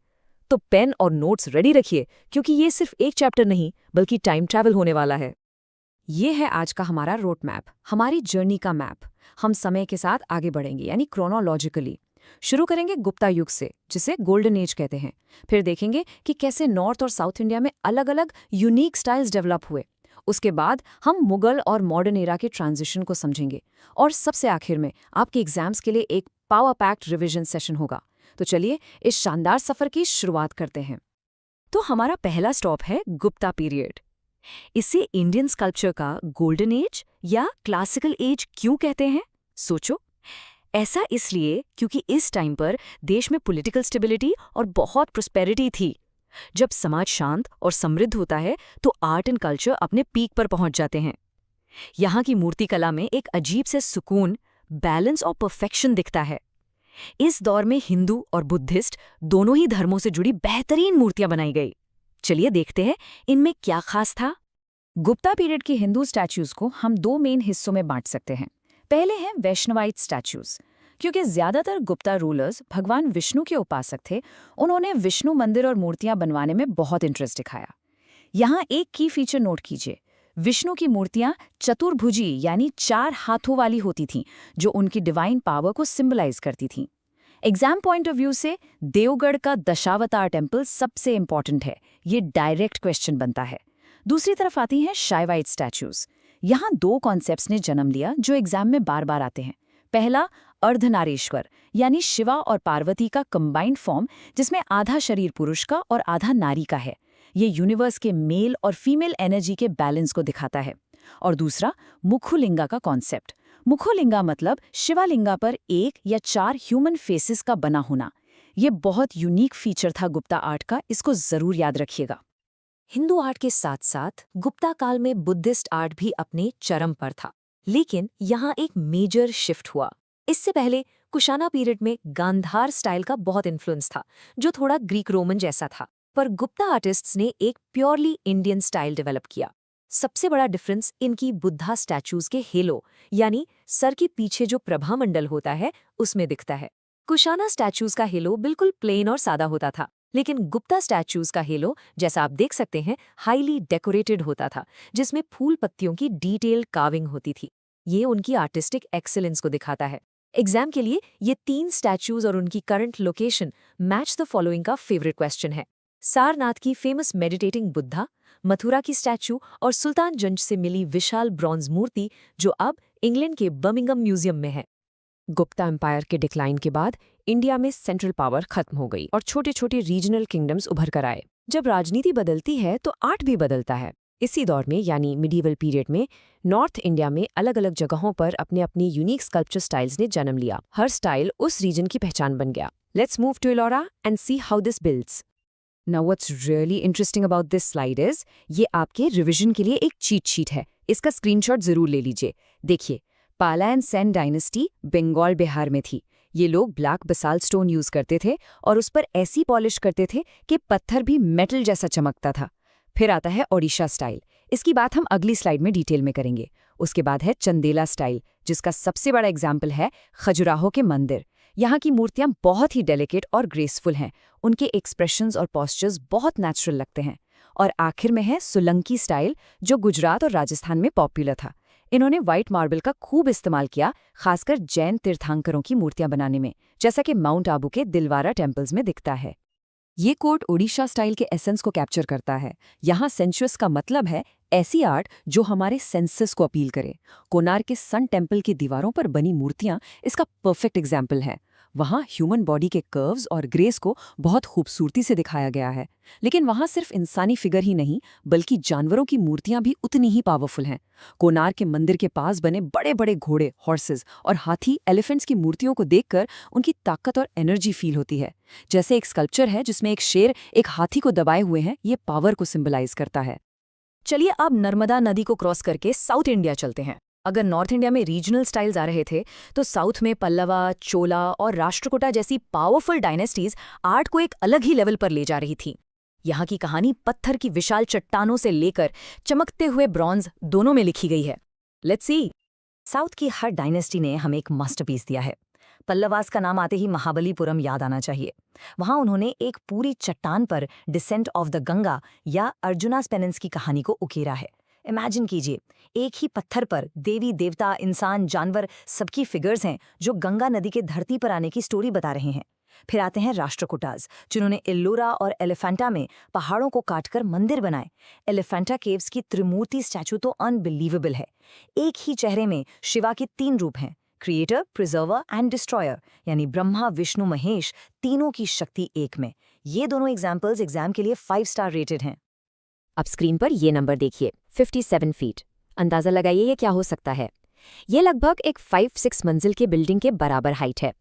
ये इंडियन स्कल्पचर हिस्ट्री का एक बहुत ही इंपॉर्टेंट नंबर है, जो एक ऐसी चीज़ से जुड़ा है जो इंसानी इंजीनियरिंग का एक चमत्कार है। क्या है वो? चलिए अगले स्लाइड में देखते हैं। ये 57 फीट हाइट है श्रावण बेलगोला, कर्नाटका में स्थित गोमतेश्वर या बाहुबली की मूर्ति की। इस स्लाइड का हर पॉइंट एक MCQ है, ध्यान से सुनिए। बाहुबली कौन थे? पहले जैन तीर्थंकर ऋषभ देव के बेटे। ये मूर्ति कयोत्सर्गा मुद्रा में है, यानी ऐसी मेडिटेशन पॉस्चर जिसमें शरीर से लगाव छोड़कर स्थिर खड़े रहते हैं। उनके पैरों से बेल पौधे लिपटे हुए हैं, जो दिखाता है कि वो कितने समय से तपस्या में लीन थे। इसे बनवाया था गंगा डायनेस्टी के मिनिस्टर चामुंडराय ने 983 AD में। और सबसे हैरान करने वाली बात, ये पूरी मूर्ति एक ही पहाड़ को काट कर बनाई गई है। It's monolithic. यहाँ हर 12 साल में महामस्तकाभिषेक सेरेमनी होती है, जिसमें मूर्ति को दूध, दही, केसर से स्नान कराया जाता है। अब हम आते हैं साउथ इंडियन आर्ट के एक और जेम पर, चोला डायनेस्टी। चोलास पत्थर की मूर्तियों में तो माहिर थे ही, लेकिन उनकी असली पहचान बनी उनकी ब्रॉन्ज यानी कांस्य की मूर्तियों से। और उन सभी मूर्तियों का राजा है नटराज। नटराज यानी किंग ऑफ डांस। इस एक मूर्ति को चोला पीरियड का कल्चरल एपिटमी कहा जाता है। एपिटमी का मतलब सार या प्रतीक। ऐसा क्यों? क्योंकि ये सिर्फ एक मूर्ति नहीं, ये चोला आर्ट, रिलीजन और फिलॉसफी सबका निचोड़ है। आपने नटराज की मूर्ति जरूर देखी होगी, लेकिन क्या आपने कभी सोचा है कि इस डांस का मतलब क्या है? शिवा का ये तांडव डांस किस चीज का प्रतीक है? इसके हर हैंड जेस्चर, हर पोस्चर का एक गहरा कॉस्मिक मीनिंग है। ये पूरे यूनिवर्स के बनने और बिगड़ने की कहानी बताता है। चलिए अगले स्लाइड में इसके सीक्रेट्स को डिकोड करते हैं एक एक करके। So the crucial point is, Nataraja का डांस यूनिवर्स का साइकिल है। देखिए, उनके ऊपर वाले राइट हैंड में डमरू है। डमरू की आवाज से सृष्टि यानी क्रिएशन शुरू होता है। ऊपर वाले लेफ्ट हैंड में आग है, जो डिस्ट्रक्शन या प्रलय का सिंबल है, यानी जो बना है वो मिटेगा भी। अब नीचे वाले राइट हैंड को देखिए, वो अभय मुद्रा में है। इसका मतलब है डरो मत, मैं तुम्हारी रक्षा करूंगा। ये प्रोटेक्शन का प्रतीक है। और नीचे वाला लेफ्ट हैंड उनके उठे हुए पैर की तरफ इशारा कर रहा है। ये गजहस्त मुद्रा है, जो माया से मुक्ति या सैल्वेशन का रास्ता दिखाती है। उनका राइट पैर एक छोटे से दानव पर है, जो हमारे अंदर के अज्ञान यानी इग्नोरेंस को रिप्रेजेंट करता है। और उनका उठा हुआ लेफ्ट फुट भुजंग त्रिसित मुद्रा में मोक्ष की स्थिति को दर्शाता है। क्रिएशन, डिस्ट्रक्शन, प्रोटेक्शन, सैल्वेशन, सब कुछ एक ही मूर्ति में। Amazing isn't it? ब्रॉन्ज के अलावा चोलाज ने स्टोन स्कल्पचर में भी कमाल किया। इसका बेस्ट एग्जाम्पल है तांजोर का बृहदेश्वर मंदिर। यहाँ मंदिर की दीवारों पर डांस करती हुई फिगर्स हैं, जो भरत मुनि के नाट्यशास्त्र में बताए गए 108 डांस मुद्रास को परफॉर्म कर रही हैं। नाट्यशास्त्र इंडियन डांस, ड्रामा और म्यूजिक का सबसे पुराना ग्रंथ है। ये दिखाता है कि चोला आर्ट सिर्फ रिलीजन से ही नहीं, बल्कि क्लासिकल आर्ट्स से भी कितना गहरा जुड़ा हुआ था। अब हमारी टाइम मशीन आगे बढ़ती है और हम उस दौर में आते हैं जहां इंडिया की पॉलिटिकल और कल्चरल दोनों तस्वीर बदलने वाली थी। मुगल और उसके बाद ब्रिटिश राज। ये एक ट्रांजिशन का पीरियड था, जहां हजारों साल से चली आ रही स्कल्पचर आर्ट को एक नए चैलेंज का सामना करना पड़ा। चलिए देखते हैं इस दौर में स्कल्पचर का क्या हुआ। यहाँ एक बहुत बड़ा फंडामेंटल शिफ्ट हुआ। हजारों साल से इंडियन आर्ट में मूर्तियां यानी आइडल्स सेंट्रल थे, लेकिन इस्लाम में किसी भी जीवित प्राणी यानी इंसान या जानवर की तस्वीर या मूर्ति बनाना मना है। इसे आइकॉनिज्म कहते हैं। इस वजह से सल्तनतें और मुगल दौर में मंदिरों की तरह मूर्तियों से भरी हुई इमारतें बनना बंद हो गईं। स्कल्पचर का फोकस अब ह्यूमन फिगर से हटकर बिल्डिंग्स को सजाने वाले ज्योमेट्रिक पैटर्न्स, जाली वर्क और फूल पत्तियों के डिजाइन, जिसे एरोबेस्क कहते हैं, उस पर चला गया। And this brilliantly illustrates the contrasting attitudes. लेकिन ये कहना भी गलत होगा कि सभी मुगल रूलर्स कल्चर के खिलाफ थे। उनका एटीट्यूड बहुत अलग अलग था। अकबर, जो अपने लिबरल व्यूज के लिए जाने जाते हैं, उन्होंने चित्तौड़ के राजपूत हीरोज जैमल और फत्ता की हाथी पर बैठी हुई मूर्तियां बनवाकर आगरा फोर्ट के मेन गेट पर लगवाईं। उनके बेटे जहांगीर ने भी अपने दुश्मन मेवाड़ के राणा अमर सिंह और उनके बेटे की मूर्तियां बनवाईं। लेकिन शाहजहां के आते आते पॉलिसीज थोड़ी ऑर्थोडॉक्स हो गईं, और औरंगजेब, जो बहुत कट्टर थे, उन्होंने तो 1669 में अकबर द्वारा लगवाई गई जैमल, फत्ता की मूर्तियों को हटवाने का ऑर्डर दे दिया। ये टाइमलाइन रूलर्स की बदलती सोच का साफ आईना है।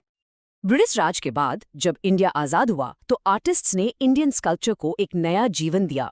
उन्होंने पुराने स्टाइल से इंस्पिरेशन ली, लेकिन उनके सब्जेक्ट्स नए थे, आम आदमी से जुड़े हुए थे। इनमें 3 नाम सबसे इंपॉर्टेंट है। देवी प्रसाद रायचौधरी का ट्रायम्फ ऑफ लेबर, जो चेन्नई के मरीना बीच पर है, आम मजदूरों की जीत को दिखाता है। राम किंकर बाइज का संथाल फैमिली एक पूरे संथाली परिवार को काम से घर लौटते हुए दिखाता है। ये आम आदमी की स्ट्रगल का प्रतीक है। और तीसरे हैं R.V. सुतार, जिनका नाम करंट अफेयर्स के लिए बहुत इंपॉर्टेंट है। इन्होंने ही गुजरात में सरदार पटेल की विशाल स्टैच्यू ऑफ यूनिटी डिजाइन और बिल्ड की है। तो ये थी हमारी स्कल्पचर की यात्रा। अब वक्त है एक क्विक रैपिड फायर रिवीजन का।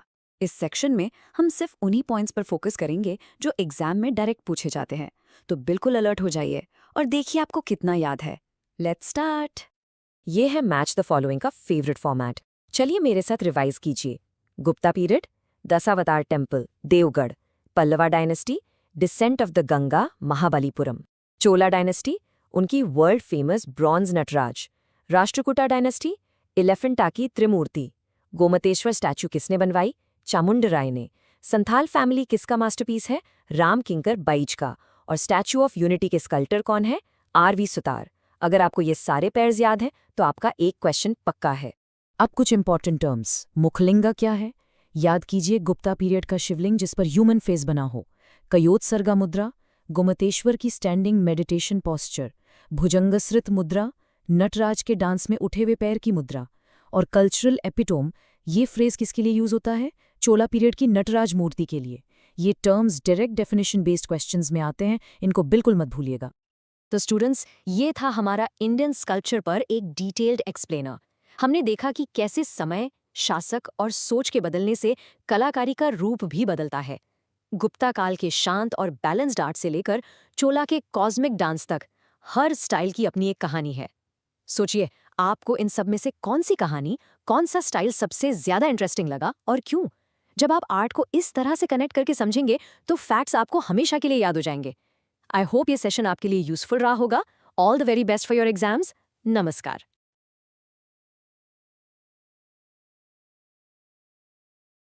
हेलो स्टूडेंट्स, कैसे हैं आप सब? वेलकम। आज हम लूसेंट बुक का एक बहुत ही इंपॉर्टेंट और इंटरेस्टिंग चैप्टर इंडियन पेंटिंग यानी भारतीय चित्रकला बिल्कुल जीरो से हीरो तक डिटेल में कवर करने वाले हैं। अगर आप एसएससी, एनटीपीसी या पीसीएस जैसे एग्जाम्स की तैयारी कर रहे हैं तो समझ लीजिए ये एक्सप्लेनर आपके लिए मस्ट वॉच है, क्योंकि यहां से क्वेश्चंस पक्का आते हैं। So let's begin. ओके, सो सबसे पहला सवाल, इस टॉपिक से एग्जाम में आखिर पूछा क्या जाता है, राइट? देखिए, आपसे सीधे सीधे पेंटर्स के नाम पूछ सकते हैं, अलग अलग पेंटिंग स्टाइल्स के बारे में सवाल आ सकता है, कोई फेमस पेंटिंग देकर पूछ लेंगे कि ये किसने बनाई, या फिर किस राजा ने यानी किस पेट्रन ने किस आर्ट फॉर्म को सपोर्ट किया। ये सभी पॉइंट्स हम इस एक्सप्लेनर में कवर करेंगे so that you are fully prepared. तो ये रहा हमारा रोड मैप आज के लिए। हम बिल्कुल बेसिक से शुरू करेंगे, फिर एंशंट यानी प्राचीन काल, उसके बाद मिडीवल पीरियड, मॉडर्न टाइम्स और आखिर में फोक पेंटिंग्स को देखेंगे। इस स्ट्रक्चर से क्या होगा, आपको सब कुछ एक स्टोरी की तरह आसानी से याद हो जाएगा। So let's get started. Alright, let's start at the very beginning. Section 1, painting के बेसिक्स। देखिए, किसी भी टॉपिक को अच्छे से समझने के लिए ना उसकी नींव, उसकी फाउंडेशन स्ट्रांग होनी बहुत ज़रूरी है।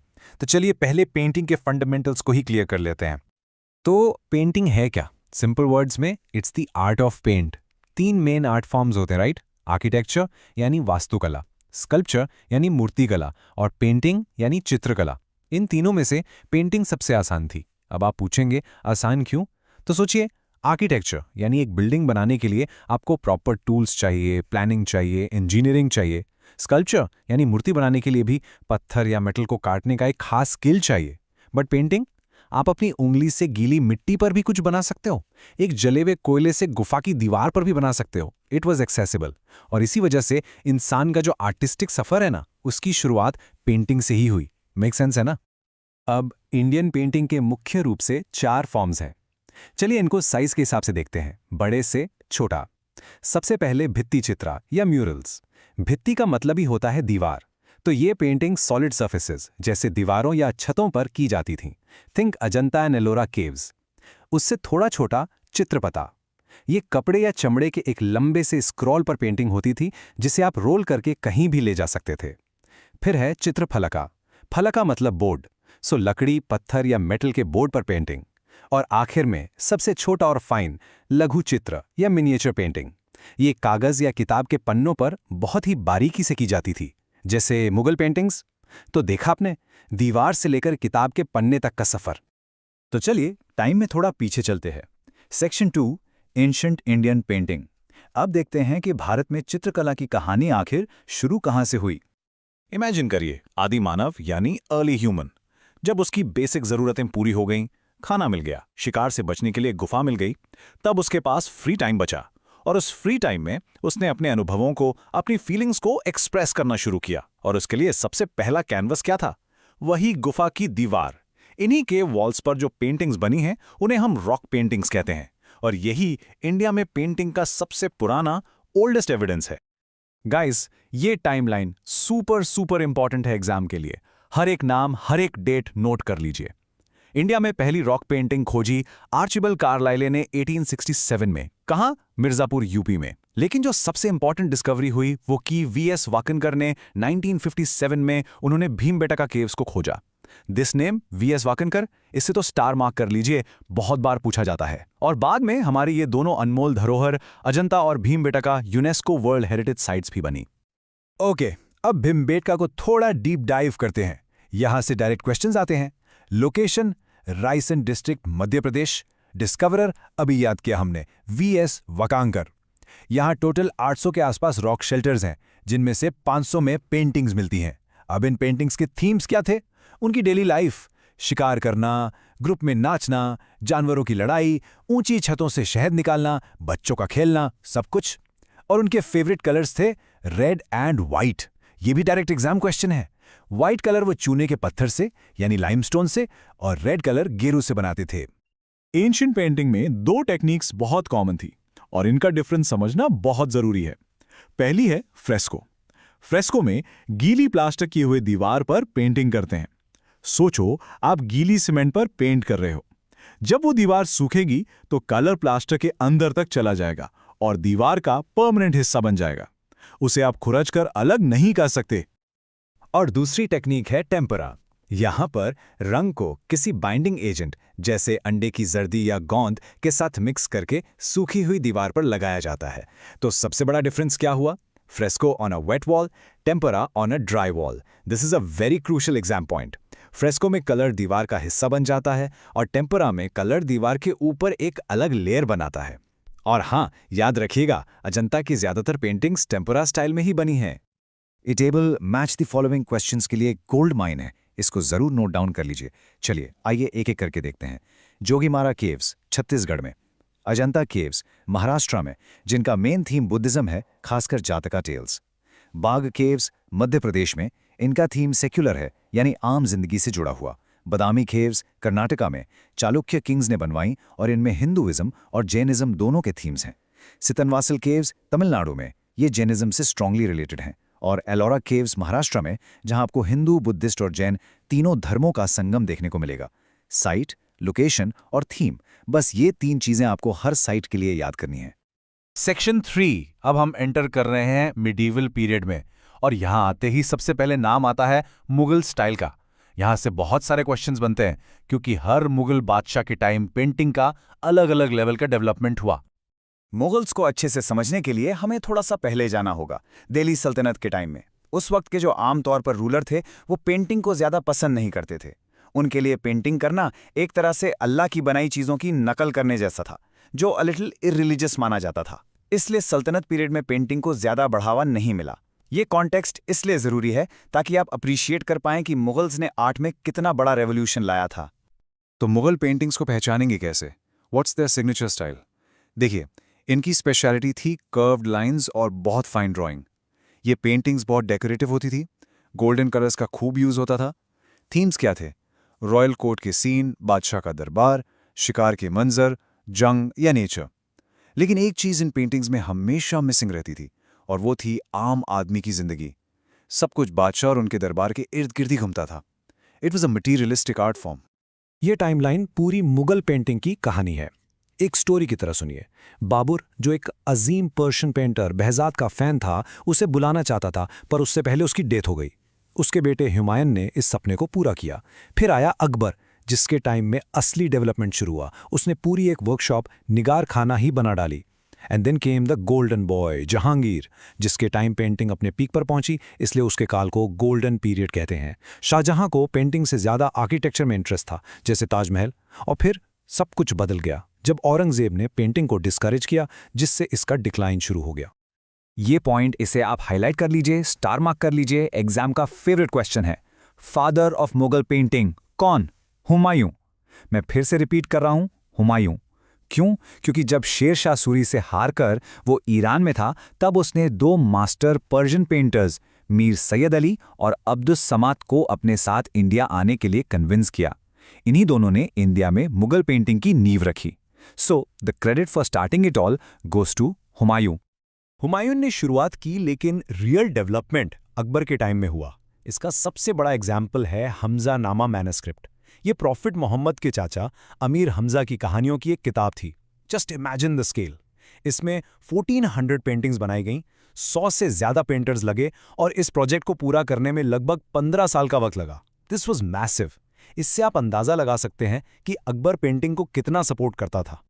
Now listen to this. ये कोट सीधा जहांगीर की ऑटोबायोग्राफी तुसुक-ई-जहांगीरी से है। वो कहता है, मैं एक ही पेंटिंग में अलग अलग आर्टिस्ट के काम को पहचान सकता हूं। सोचो, इसका मतलब क्या हुआ? This guy wasn't just a king who paid for art, he new art. वो इतना माहिर था कि एक पेंटिंग देखकर बता सकता था कि इसमें चेहरा किसने बनाया है, हाथ किसने बनाए हैं और बैकग्राउंड किसने पेंट किया है। और यही वजह है कि उसके टाइम को पेंटिंग का गोल्डन पीरियड कहते हैं। ये भी एक बहुत यूनिक चीज़ है मुगल पेंटिंग के बारे में। सोचो, एक पेंटिंग को एक आदमी नहीं बना रहा, इट्स अ टीम एफर्ट। अक्सर एक सिंगल पेंटिंग को बनाने में कम से कम 4 अलग अलग स्पेशलिस्ट लगते थे। एक पेंटर सिर्फ आउटलाइन ड्रॉ करता था, दूसरा उसमें रंग भरता था, तीसरा चेहरे और एक्सप्रेशंस बनाता था, और चौथा बाकी डिटेल्स ऐड करता था। बिल्कुल एक मॉडर्न असेंबली लाइन की तरह। ओके, सो दिल्ली में तो मुगल्स थे, पर इसका मतलब ये नहीं कि बाकी इंडिया में आर्ट रुक गया था। नो वे। उसी दौर में राजस्थान और पहाड़ी एरियाज में एक बिल्कुल अलग, एकदम देसी स्टाइल फ्लरिश कर रहा था, द राजपूत पेंटिंग स्टाइल। ये कंपैरिजन टेबल एग्जाम के लिए एक्सट्रीमली इंपॉर्टेंट है। Let's put them side by side. एक तरफ राजपूत स्टाइल, इसका फोकस इंडियन एनवायरनमेंट, गांव और आम लोगों पर था। दूसरी तरफ मुगल स्टाइल, इसका फोकस पर्शियन इन्फ्लुएंस्ड दरबार और एलीट लोगों पर था। राजपूत पेंटिंग्स में आपको राम, कृष्णा, रामायणा, महाभारता के सीन्स मिलेंगे। मुगल पेंटिंग्स में रॉयल कोर्ट, शिकार, जंग के सीन्स। राजपूत पेंटिंग स्पिरिचुअल थी, आइडियलिस्टिक थी। मुगल पेंटिंग मटीरियलिस्टिक थी, रियलिस्टिक थी। एक और बड़ा डिफरेंस, राजपूत पेंटिंग एक ही पेंटर पूरी बनाता था, जबकि मुगल पेंटिंग, जैसा हमने देखा, एक टीम एफर्ट थी। राजपूत स्टाइल के 2 मेन ब्रांचेस हैं, राजस्थानी और पहाड़ी। पहले राजस्थानी स्कूल्स देखते हैं। इस टेबल में सबसे इंपॉर्टेंट, जिसे आपको बिल्कुल नहीं भूलना, वो है किशनगढ़ स्कूल और उसकी पेंटिंग बनी ठनी, जिसे बनाया था निहाल चंद ने। ये पेंटिंग इतनी खूबसूरत और फेमस है कि इसे इंडियन मोनालिसा भी कहते हैं। ये question I can't even tell you कितनी बार एग्जाम्स में रिपीट हुआ है। Bani Thani, Indian Mona Lisa, remember this. अब आते हैं पहाड़ी स्कूल्स पर। पहाड़ी यानी पहाड़। सो ये स्टाइल डेवलप हुआ हिमालयन फुटहिल्स में। इसमें बसोली, गुलर और कांगड़ा सबसे फेमस हैं। खासकर कांगड़ा स्कूल, जो राजा संसारचंद के टाइम अपने पीक पर पहुंचा। ये पेंटिंग्स बहुत ही डेलिकेट और ब्यूटीफुल होती थी, जिनमें राधा कृष्ण के प्रेम को बहुत ही खूबसूरती से दिखाया गया है। ऑलराइट, मेडिवल इंडिया से आगे बढ़ते हैं and now we enter the modern era. Britishers आ चुके हैं, ईस्ट इंडिया कंपनी आ चुकी है और आर्ट पर उनका इन्फ्लुएंस साफ दिखेगा। Let's see how. तो हुआ ये कि मुगल कोर्ट तो डिक्लाइन कर गया, राजा महाराजा कमजोर हो गए, पेंटर्स बेचारे बेरोजगार हो गए। तो उन्होंने नए बॉस ढूंढे, और नए बॉस कौन थे? The British officers of the east India company. अब इन ब्रिटिशर्स को खुश करने के लिए इंडियन पेंटर्स ने अपने ट्रेडिशनल स्टाइल में यूरोपियन टेक्निक्स जैसे रियलिज्म और शेडिंग को मिक्स कर दिया। इससे जो नया हाइब्रिड स्टाइल बना, उसे कहते हैं कंपनी स्टाइल। इसमें इंडियन फेस्टिवल्स, डेली लाइफ, पेड़ पौधे और जानवरों को एक डॉक्यूमेंट्री स्टाइल में पेंट किया जाता था। Now we have to talk about a legend, Raja Ravi Varma. वो ट्रैवनकोर की रॉयल फैमिली से थे। उन्होंने यूरोपियन ऑयल पेंटिंग की टेक्निक सीखी और उससे इंडियन माइथोलॉजिकल थीम्स जैसे रामायणा और महाभारता को पेंट किया। उनकी पेंटिंग्स इतनी रियल और सुंदर थीं कि वो बहुत पॉपुलर हो गईं। उन्होंने अपना प्रिंटिंग प्रेस लगवाया और उनकी पेंटिंग्स की लाखों कॉपीज बनाकर बेची। वही कॉपीज बाद में कैलेंडर्स पर छपने लगी और हर घर में पहुंच गईं। इसीलिए राजा रवि वर्मा को father of calendar art in India कहा जाता है। हर एक्शन का एक रिएक्शन होता है, राइट? तो जब वेस्टर्न आर्ट बहुत हावी होने लगा तो उसके खिलाफ एक स्वदेशी मूवमेंट शुरू हुआ आर्ट में भी, and that was the Bengal school. इसका मकसद था इंडियन आर्ट की अपनी पहचान को रिवाइव करना, जो अजंता और मुगल आर्ट से इंस्पिरेशन लेता था। इस मूवमेंट के लीडर थे अवनींद्रनाथ टैगोर। उनकी फेमस पेंटिंग भारत माता इस मूवमेंट का सिंबल बन गई।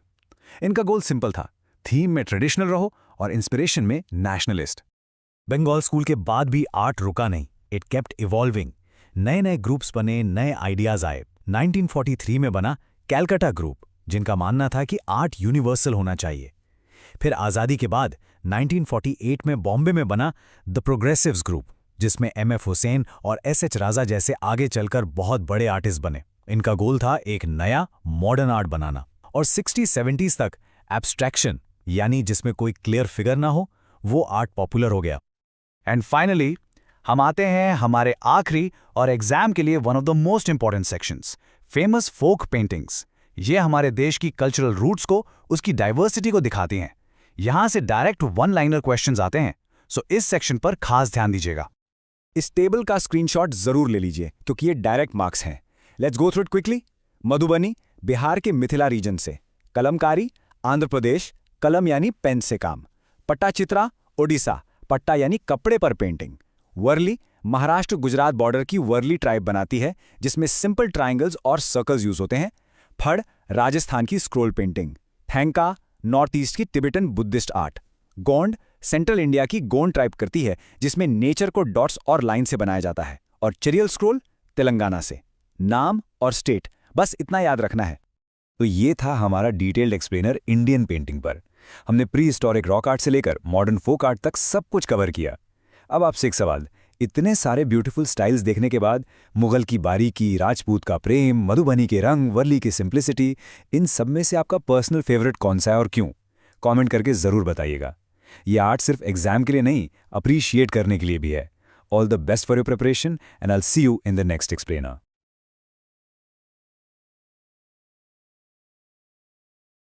नमस्कार स्टूडेंट्स, वेलकम। आज के स्पेशल क्लास में हम ल्यूसेंट जीके बुक का एक बहुत ही इंपॉर्टेंट, बहुत ही इंटरेस्टिंग चैप्टर कवर करने जा रहे हैं। Chapter 8, Indian festivals, fairs and traditions. आप सब जानते हैं कि एग्जाम्स जैसे एसएससी, एनटीपीसी या स्टेट पीसीएस में इस टॉपिक से आप मान के चलिए 2 से 3 क्वेश्चंस तो पक्का आते ही आते हैं। तो चलिए आज इस चैप्टर को ऐसे मास्टर करते हैं कि कोई भी क्वेश्चन मिस ना हो। देखिए, ये है हमारा आज का प्लान। हम एकदम सिस्टमैटिकली आगे बढ़ेंगे। पहले इंडिया के फेस्टिवल्स का बेसिक कॉन्सेप्ट समझेंगे, फिर हिंदू पंचांग और हिजरी कैलेंडर को डिटेल में देखेंगे, क्योंकि एग्जाम्स के लिए ये डेट्स और महीने बहुत क्रूशियल हैं। उसके बाद बाकी रिलीजन्स और सबसे इम्पॉर्टेंट स्टेट वाइज फेस्टिवल्स को कवर करेंगे। ये स्ट्रक्चर आपको सारे फैक्ट्स आसानी से याद रखने में बहुत हेल्प करेगा। तो चलिए शुरू करते हैं हमारे सेक्शन 1 से।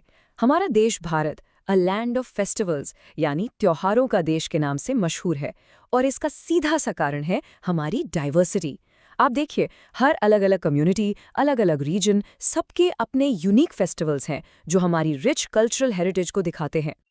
आप सबसे पहले आते हैं हमारे नेशनल फेस्टिवल्स यानी राष्ट्रीय पर्व। देखिए, ये तीनों फेस्टिवल सेक्युलर हैं, मतलब इनका किसी भी रिलीजन से कोई लेना देना नहीं है, और पूरा देश इन्हें एक साथ एक होकर सेलिब्रेट करता है। रिपब्लिक डे 26 जनवरी, इंडिपेंडेंस डे 15 अगस्त और गांधी जयंती 2 अक्टूबर। ये dates exam point of view से एब्सोल्युटली क्रूशियल हैं, इन्हें बिल्कुल अच्छे से याद कर लीजिए। ओके, अब आते हैं हिंदू फेस्टिवल्स पर। देखिए, इन फेस्टिवल्स को समझने से पहले हमें हिंदू कैलेंडर यानी पंचांग को ठीक से समझना पड़ेगा। क्यों? क्योंकि एग्जाम में सीधा क्वेश्चन आता है कि फला फेस्टिवल किस महीने की किस तिथि को मनाया जाता है। इसलिए कब और क्यों, व्हेन एंड व्हाई, दोनों ही इंपॉर्टेंट है। तो देखिए, हिंदू महीने में मोटे तौर पर 30 दिन होते हैं, जिनको 2 पार्ट्स में या 2 पक्षा में डिवाइड किया गया है। पहला पार्ट है कृष्ण पक्षा। इसको ऐसे याद रखिए, कृष्ण यानी अंधेरा। ये महीने के पहले 15 दिन होते हैं जब चांद रोज थोड़ा थोड़ा घटता जाता है। It's a वेनिंग moon. और इसका जो 15th यानी आखिरी दिन होता है, उस दिन चांद बिल्कुल नहीं दिखता, जिसे हम अमावस्या या न्यू मून कहते हैं। सिंपल है ना? और अमावस्या के बाद आते हैं अगले 15 दिन, जिसे कहते हैं शुक्ल पक्षा। शुक्ल का मतलब होता है सफेद या ब्राइट। इस टाइम में चांद थोड़ा थोड़ा बढ़ता जाता है। It's a waxing moon. और इसका जो आखिरी दिन होता है उस दिन पूरा चांद दिखता है, जिसे हम पूर्णिमा या फुल मून कहते हैं। तो एक बार फिर से, कृष्ण पक्ष का एंड अमावस्या और शुक्ल पक्ष का एंड पूर्णिमा। क्लियर? और ये है हिंदू पंचांग के 12 महीनों की लिस्ट। चैत्र से शुरू होकर फाल्गुन पर खत्म होती है। आप नोटिस कीजिए कि इनके पॉपुलर नेम्स भी दिए गए हैं, जैसे श्रवण को हम सावन कहते हैं। इस टेबल से एक बार अच्छे से गो थ्रू कर लें, क्योंकि आगे हर फेस्टिवल में इन्हीं महीनों का रेफरेंस आएगा। याद रखें, एग्जाम में आपसे महीना और पक्षा दोनों पूछा जा सकता है। चलिए अब फेस्टिवल्स को उनके महीनों के हिसाब से देखते हैं। साल की शुरुआत में चैत्र महीने के शुक्ल पक्ष में आती है रामनवमी और ठीक उसके बाद चैत्र पूर्णिमा को हनुमान जयंती। फिर सावन का महीना आता है जिसमें तीज और रक्षाबंधन दोनों ही शुक्ल पक्ष में आते हैं। और भादो का महीना भी बहुत इंपॉर्टेंट है, जिसमें गणेश चतुर्थी और कृष्ण जन्माष्टमी दोनों कृष्ण पक्ष में मनाए जाते हैं। इन सभी फेस्टिवल्स की तिथि, पक्ष और महीना तीनों को नोट कर लीजिए। अब आगे बढ़ते हैं अश्विन और कार्तिक महीने की तरफ, जो फेस्टिवल से भरे होते हैं। अश्विन में पहले जितिया, फिर 9 दिन का दुर्गा पूजा और 10th दिन विजयादशमी यानी दशहरा। एक क्रूशल पॉइंट यहाँ ये है कि दशहरा और दिवाली दोनों बुराई पर अच्छाई की जीत को सिंबलाइज करते हैं। दिवाली, जैसा कि हम सब जानते हैं, कार्तिक महीने की अमावस्या को मनाई जाती है और ठीक इसके 6 दिन बाद कार्तिक के शुक्ल पक्ष में बिहार और यूपी का सबसे बड़ा पर्व छठ पूजा होता है, जिसमें सूर्य देव की पूजा की जाती है। अब आते हैं साल के आखिरी महीनों पर। माघ में मकर संक्रांति। इसका ना एक एस्ट्रोनॉमिकल सिग्निफिकेंस है। इस दिन सन उत्तरायण होता है, यानी कैप्रिकॉर्न राशि में एंटर करता है। माघ के शुक्ल पक्ष में ही वसंत पंचमी आती है, जिसमें गॉडेस सरस्वती की पूजा होती है। फिर फाल्गुन में आती है शिवरात्रि और फाल्गुन की पूर्णिमा को Holi, the festival of colours. Holi भी होलिका दहन के कारण victory of good over evil का प्रतीक है। अब एक बहुत बहुत इंपॉर्टेंट टॉपिक, कुंभ मेला। ये दुनिया का सबसे बड़ा पब्लिक गैदरिंग है, जो हर 12 साल में इन 4 जगहों पर लगता है। एग्जाम में मैच द फॉलोइंग का ये फेवरेट क्वेश्चन है। आपको ये 4 लोकेशंस और उनके सामने वाली रिवर्स का नाम बिल्कुल अच्छे से याद करना है। हरिद्वार गंगा नदी के किनारे, उज्जैन शिप्रा, नासिक गोदावरी और प्रयागराज गंगा। इसको नोट डाउन कर लीजिए, very very important. Hindu festivals के बाद अब हम आगे बढ़ते हैं मुस्लिम फेस्टिवल्स पर। और जैसे हिंदू पंचांग जरूरी था, वैसे ही यहाँ हिजरी कैलेंडर को समझना बहुत जरूरी है, क्योंकि सारे फेस्टिवल्स इसी लूनर कैलेंडर के हिसाब से ही तय होते हैं। यह हिजरी कैलेंडर के 12 महीनों के नाम हैं। इसका पहला महीना है मुहर्रम और आखिरी है जिलहिज्जा। इसको भी एक रेफरेंस के तौर पर देख लीजिए, ताकि जब हम आगे फेस्टिवल्स डिस्कस करें तो आपको मंथ नेम्स का एक बेसिक आइडिया रहे। अब देखते हैं मेजर मुस्लिम फेस्टिवल्स। मुहर्रम पहले महीने की 10 तारीख को एक मॉर्निंग फेस्टिवल है। मिलादुन्नबी हजरत मोहम्मद का बर्थडे है। रमज़ान, जो कि 9th महीना है, इस पूरे मंथ फास्टिंग या रोज़ा रखा जाता है। और इसके अगले महीने शव्वाल की पहली तारीख को फास्टिंग के बाद ईद उल फितर सेलिब्रेट की जाती है। और बकरीद जिलहिज्जा महीने की 10 तारीख को हजरत इब्राहीम के सैक्रिफाइस को याद करने के लिए मनाई जाती है। अब हम बाकी मेजर रिलीजन्स के फेस्टिवल्स को देखेंगे। इंडिया में सिख, जैन, बुद्धिस्ट और क्रिश्चियन कम्युनिटीज़ के भी बहुत इंपॉर्टेंट फेस्टिवल्स हैं, और एग्जाम में इनसे भी क्वेश्चंस आते हैं। सिख फेस्टिवल्स में गुरु पर्व गुरु नानक देव जी का बर्थडे है। लोहरी 13 जनवरी को विंटर के एंड को मार्क करती है। नाउ इस स्लाइड पे सबसे इंपॉर्टेंट है वैसाखी। वैसाखी सिर्फ एक हार्वेस्ट फेस्टिवल नहीं है, इसका बहुत बड़ा हिस्टोरिकल इंपॉर्टेंस है। इसी दिन साल 1699 में 10th गुरु गुरु गोबिंद सिंह जी ने खालसा पंथ की स्थापना की थी। ये ईयर और ये फैक्ट एग्जाम के लिए बहुत ज़रूरी हैं, इसको मार्क कर लीजिए। अब इन दोनों को आमने सामने कंपेयर करते हैं, जैनिज्म और बुद्धिज्म। महावीर जयंती 24th तीर्थंकर महावीर स्वामी का जन्मदिन है, लेकिन बुद्ध पूर्णिमा बहुत यूनिक है, बहुत। इसको ध्यान से सुनिए, ये एक ही दिन है, वैशाख महीने की पूर्णिमा, जब महात्मा बुद्ध का जन्म हुआ, उन्हें एनलाइटमेंट यानी ज्ञान प्राप्त हुआ और उनका महापरिनिर्वाणा यानी डेथ भी हुई। तीनों मेजर लाइफ इवेंट्स एक ही दिन। मैं इस पॉइंट को रिपीट कर रही हूँ, birth, enlightenment and death all on the same day. Incredible, right? Christian festivals में क्रिसमस तो हम सबको पता है, 25 दिसंबर, जीसस क्राइस्ट का बर्थडे। लेकिन गुड फ्राइडे और ईस्टर का कनेक्शन समझना बहुत जरूरी है। गुड फ्राइडे एक मॉर्निंग डे है, जिस दिन जीसस क्राइस्ट को क्रूसिफाई किया गया था, और उसके ठीक 3 दिन बाद संडे को ईस्टर मनाया जाता है, उनके रेजरेक्शन यानी पुनः जीवित होने की खुशी में। तो एक मॉर्निंग है और एक सेलिब्रेशन। ओके, अब हम आते हैं इस चैप्टर के सबसे इंपॉर्टेंट सेक्शन पर, जहां से मैच द फॉलोइंग टाइप के सबसे ज्यादा क्वेश्चंस बनते हैं, स्टेट वाइज फेस्टिवल्स। हम इनको रीजन वाइज कवर करेंगे। अब आने वाली 4-5 स्लाइड्स पर अच्छे से फोकस करें, इन्हीं में से क्वेश्चन आएगा। शुरुआत करते हैं नॉर्थ ईस्ट इंडिया से। इस टेबल पर स्पेशल अटेंशन दीजिए। असम का बिहू फेस्टिवल और नागालैंड का हॉर्नबिल फेस्टिवल, ये एग्जाम्स में इतनी बार पूछा गया है कि इनको आप स्टार मार्क कर लीजिए। These are exam favourites. Manipur का संगाई फेस्टिवल भी इंपॉर्टेंट है। और हाँ, मिजोरम के फेस्टिवल्स में आपको कुतुब वर्ड दिखेगा, चापचार कोट, मिम कोट। यहाँ कुट का मतलब ही फेस्टिवल होता है। ये याद रखने में आसानी होगी। अब आते हैं ईस्टर्न और सेंट्रल इंडिया पर। बिहार का छठ पूजा तो हम ऑलरेडी डिस्कस कर चुके हैं, लेकिन सोनेपुर कैटल फेयर, जो एशिया का सबसे बड़ा पशु मेला है, ये भी एक टॉप एग्जाम पॉइंट है। उड़ीसा में पुरी की रथ यात्रा तो वर्ल्ड फेमस है। वेस्ट बंगाल का दुर्गा पूजा एक मैसिव कल्चरल इवेंट है।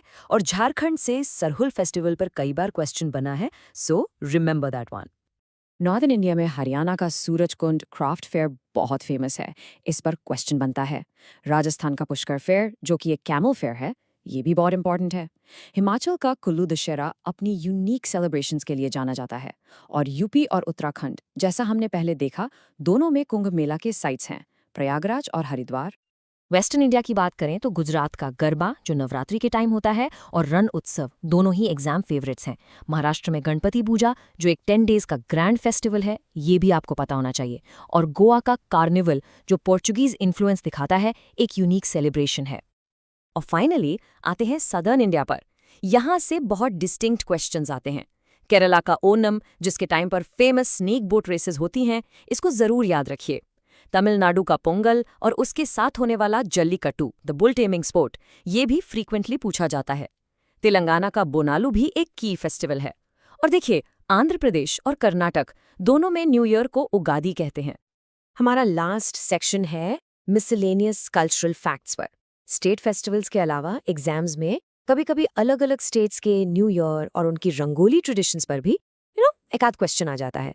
ये जनरल अवेयरनेस सेक्शन के लिए इंपॉर्टेंट है। ये स्लाइड बहुत इंपॉर्टेंट है। इंडिया में न्यू ईयर अलग अलग जगह अलग अलग नाम से मनाया जाता है। जैसे महाराष्ट्र में गुड़ी पड़वा। एक इंटरेस्टिंग फैक्ट ये है कि गुड़ी पड़वा और उगादी, जो आंध्रा और कर्नाटका में होता है, सेम दिन सेलिब्रेट होते हैं। पंजाब में बैसाखी और असम में बोहाग बिहू, ये दोनों न्यू ईयर मार्क करते हैं। इस लिस्ट को अच्छे से देख लें। और आखिरी में एक नज़र डालते हैं रंगोली के अलग अलग रीजनल नेम्स पर। जैसे वेस्ट बंगाल में इसे अल्पना कहते हैं, तमिलनाडु में गोलम और राजस्थान में मांडना। ये direct match the following questions बन सकते हैं, इसलिए इन नेम स्टेट पेयर्स को याद करने के लिए आप फ्लैश कार्ड्स या कोई मोमोनिक टेक्निक जरूर यूज करें। तो आज की इस पूरी क्लास को अगर हम समराइज करें तो द क्रूशियल पॉइंट इज कि इंडिया के फेस्टिवल सिर्फ छुट्टियां नहीं हैं, ये हमारी हिस्ट्री, हमारी डाइवर्स कल्चर, हमारे डीप रूटेड बिलीव्स और यहाँ तक कि हमारे एग्रीकल्चरल साइकिल्स का आईना है, अ रिफ्लेक्शन। हर फेस्टिवल के पीछे एक कहानी है, एक विश्वास है जो हमें हमारी रूट से जुड़ता है। तो इस एक्सप्लेनर को एंड करने से पहले आप सबके लिए एक सवाल। हमने देखा कि फेस्टिवल्स हिस्ट्री और रीजन से कैसे जुड़े हैं। क्या आप अपने लोकल एरिया में, अपने शहर या गांव में किसी ऐसे मेले या फेस्टिवल के बारे में सोच सकते हैं जहां अलग अलग कल्चर्स का एक परफेक्ट मिक्स, एक संगम देखने को मिलता है? इस पर जरूर सोचिए। इस क्लास को अटेंड करने के लिए आप सबका बहुत बहुत धन्यवाद। Keep learning and all the best.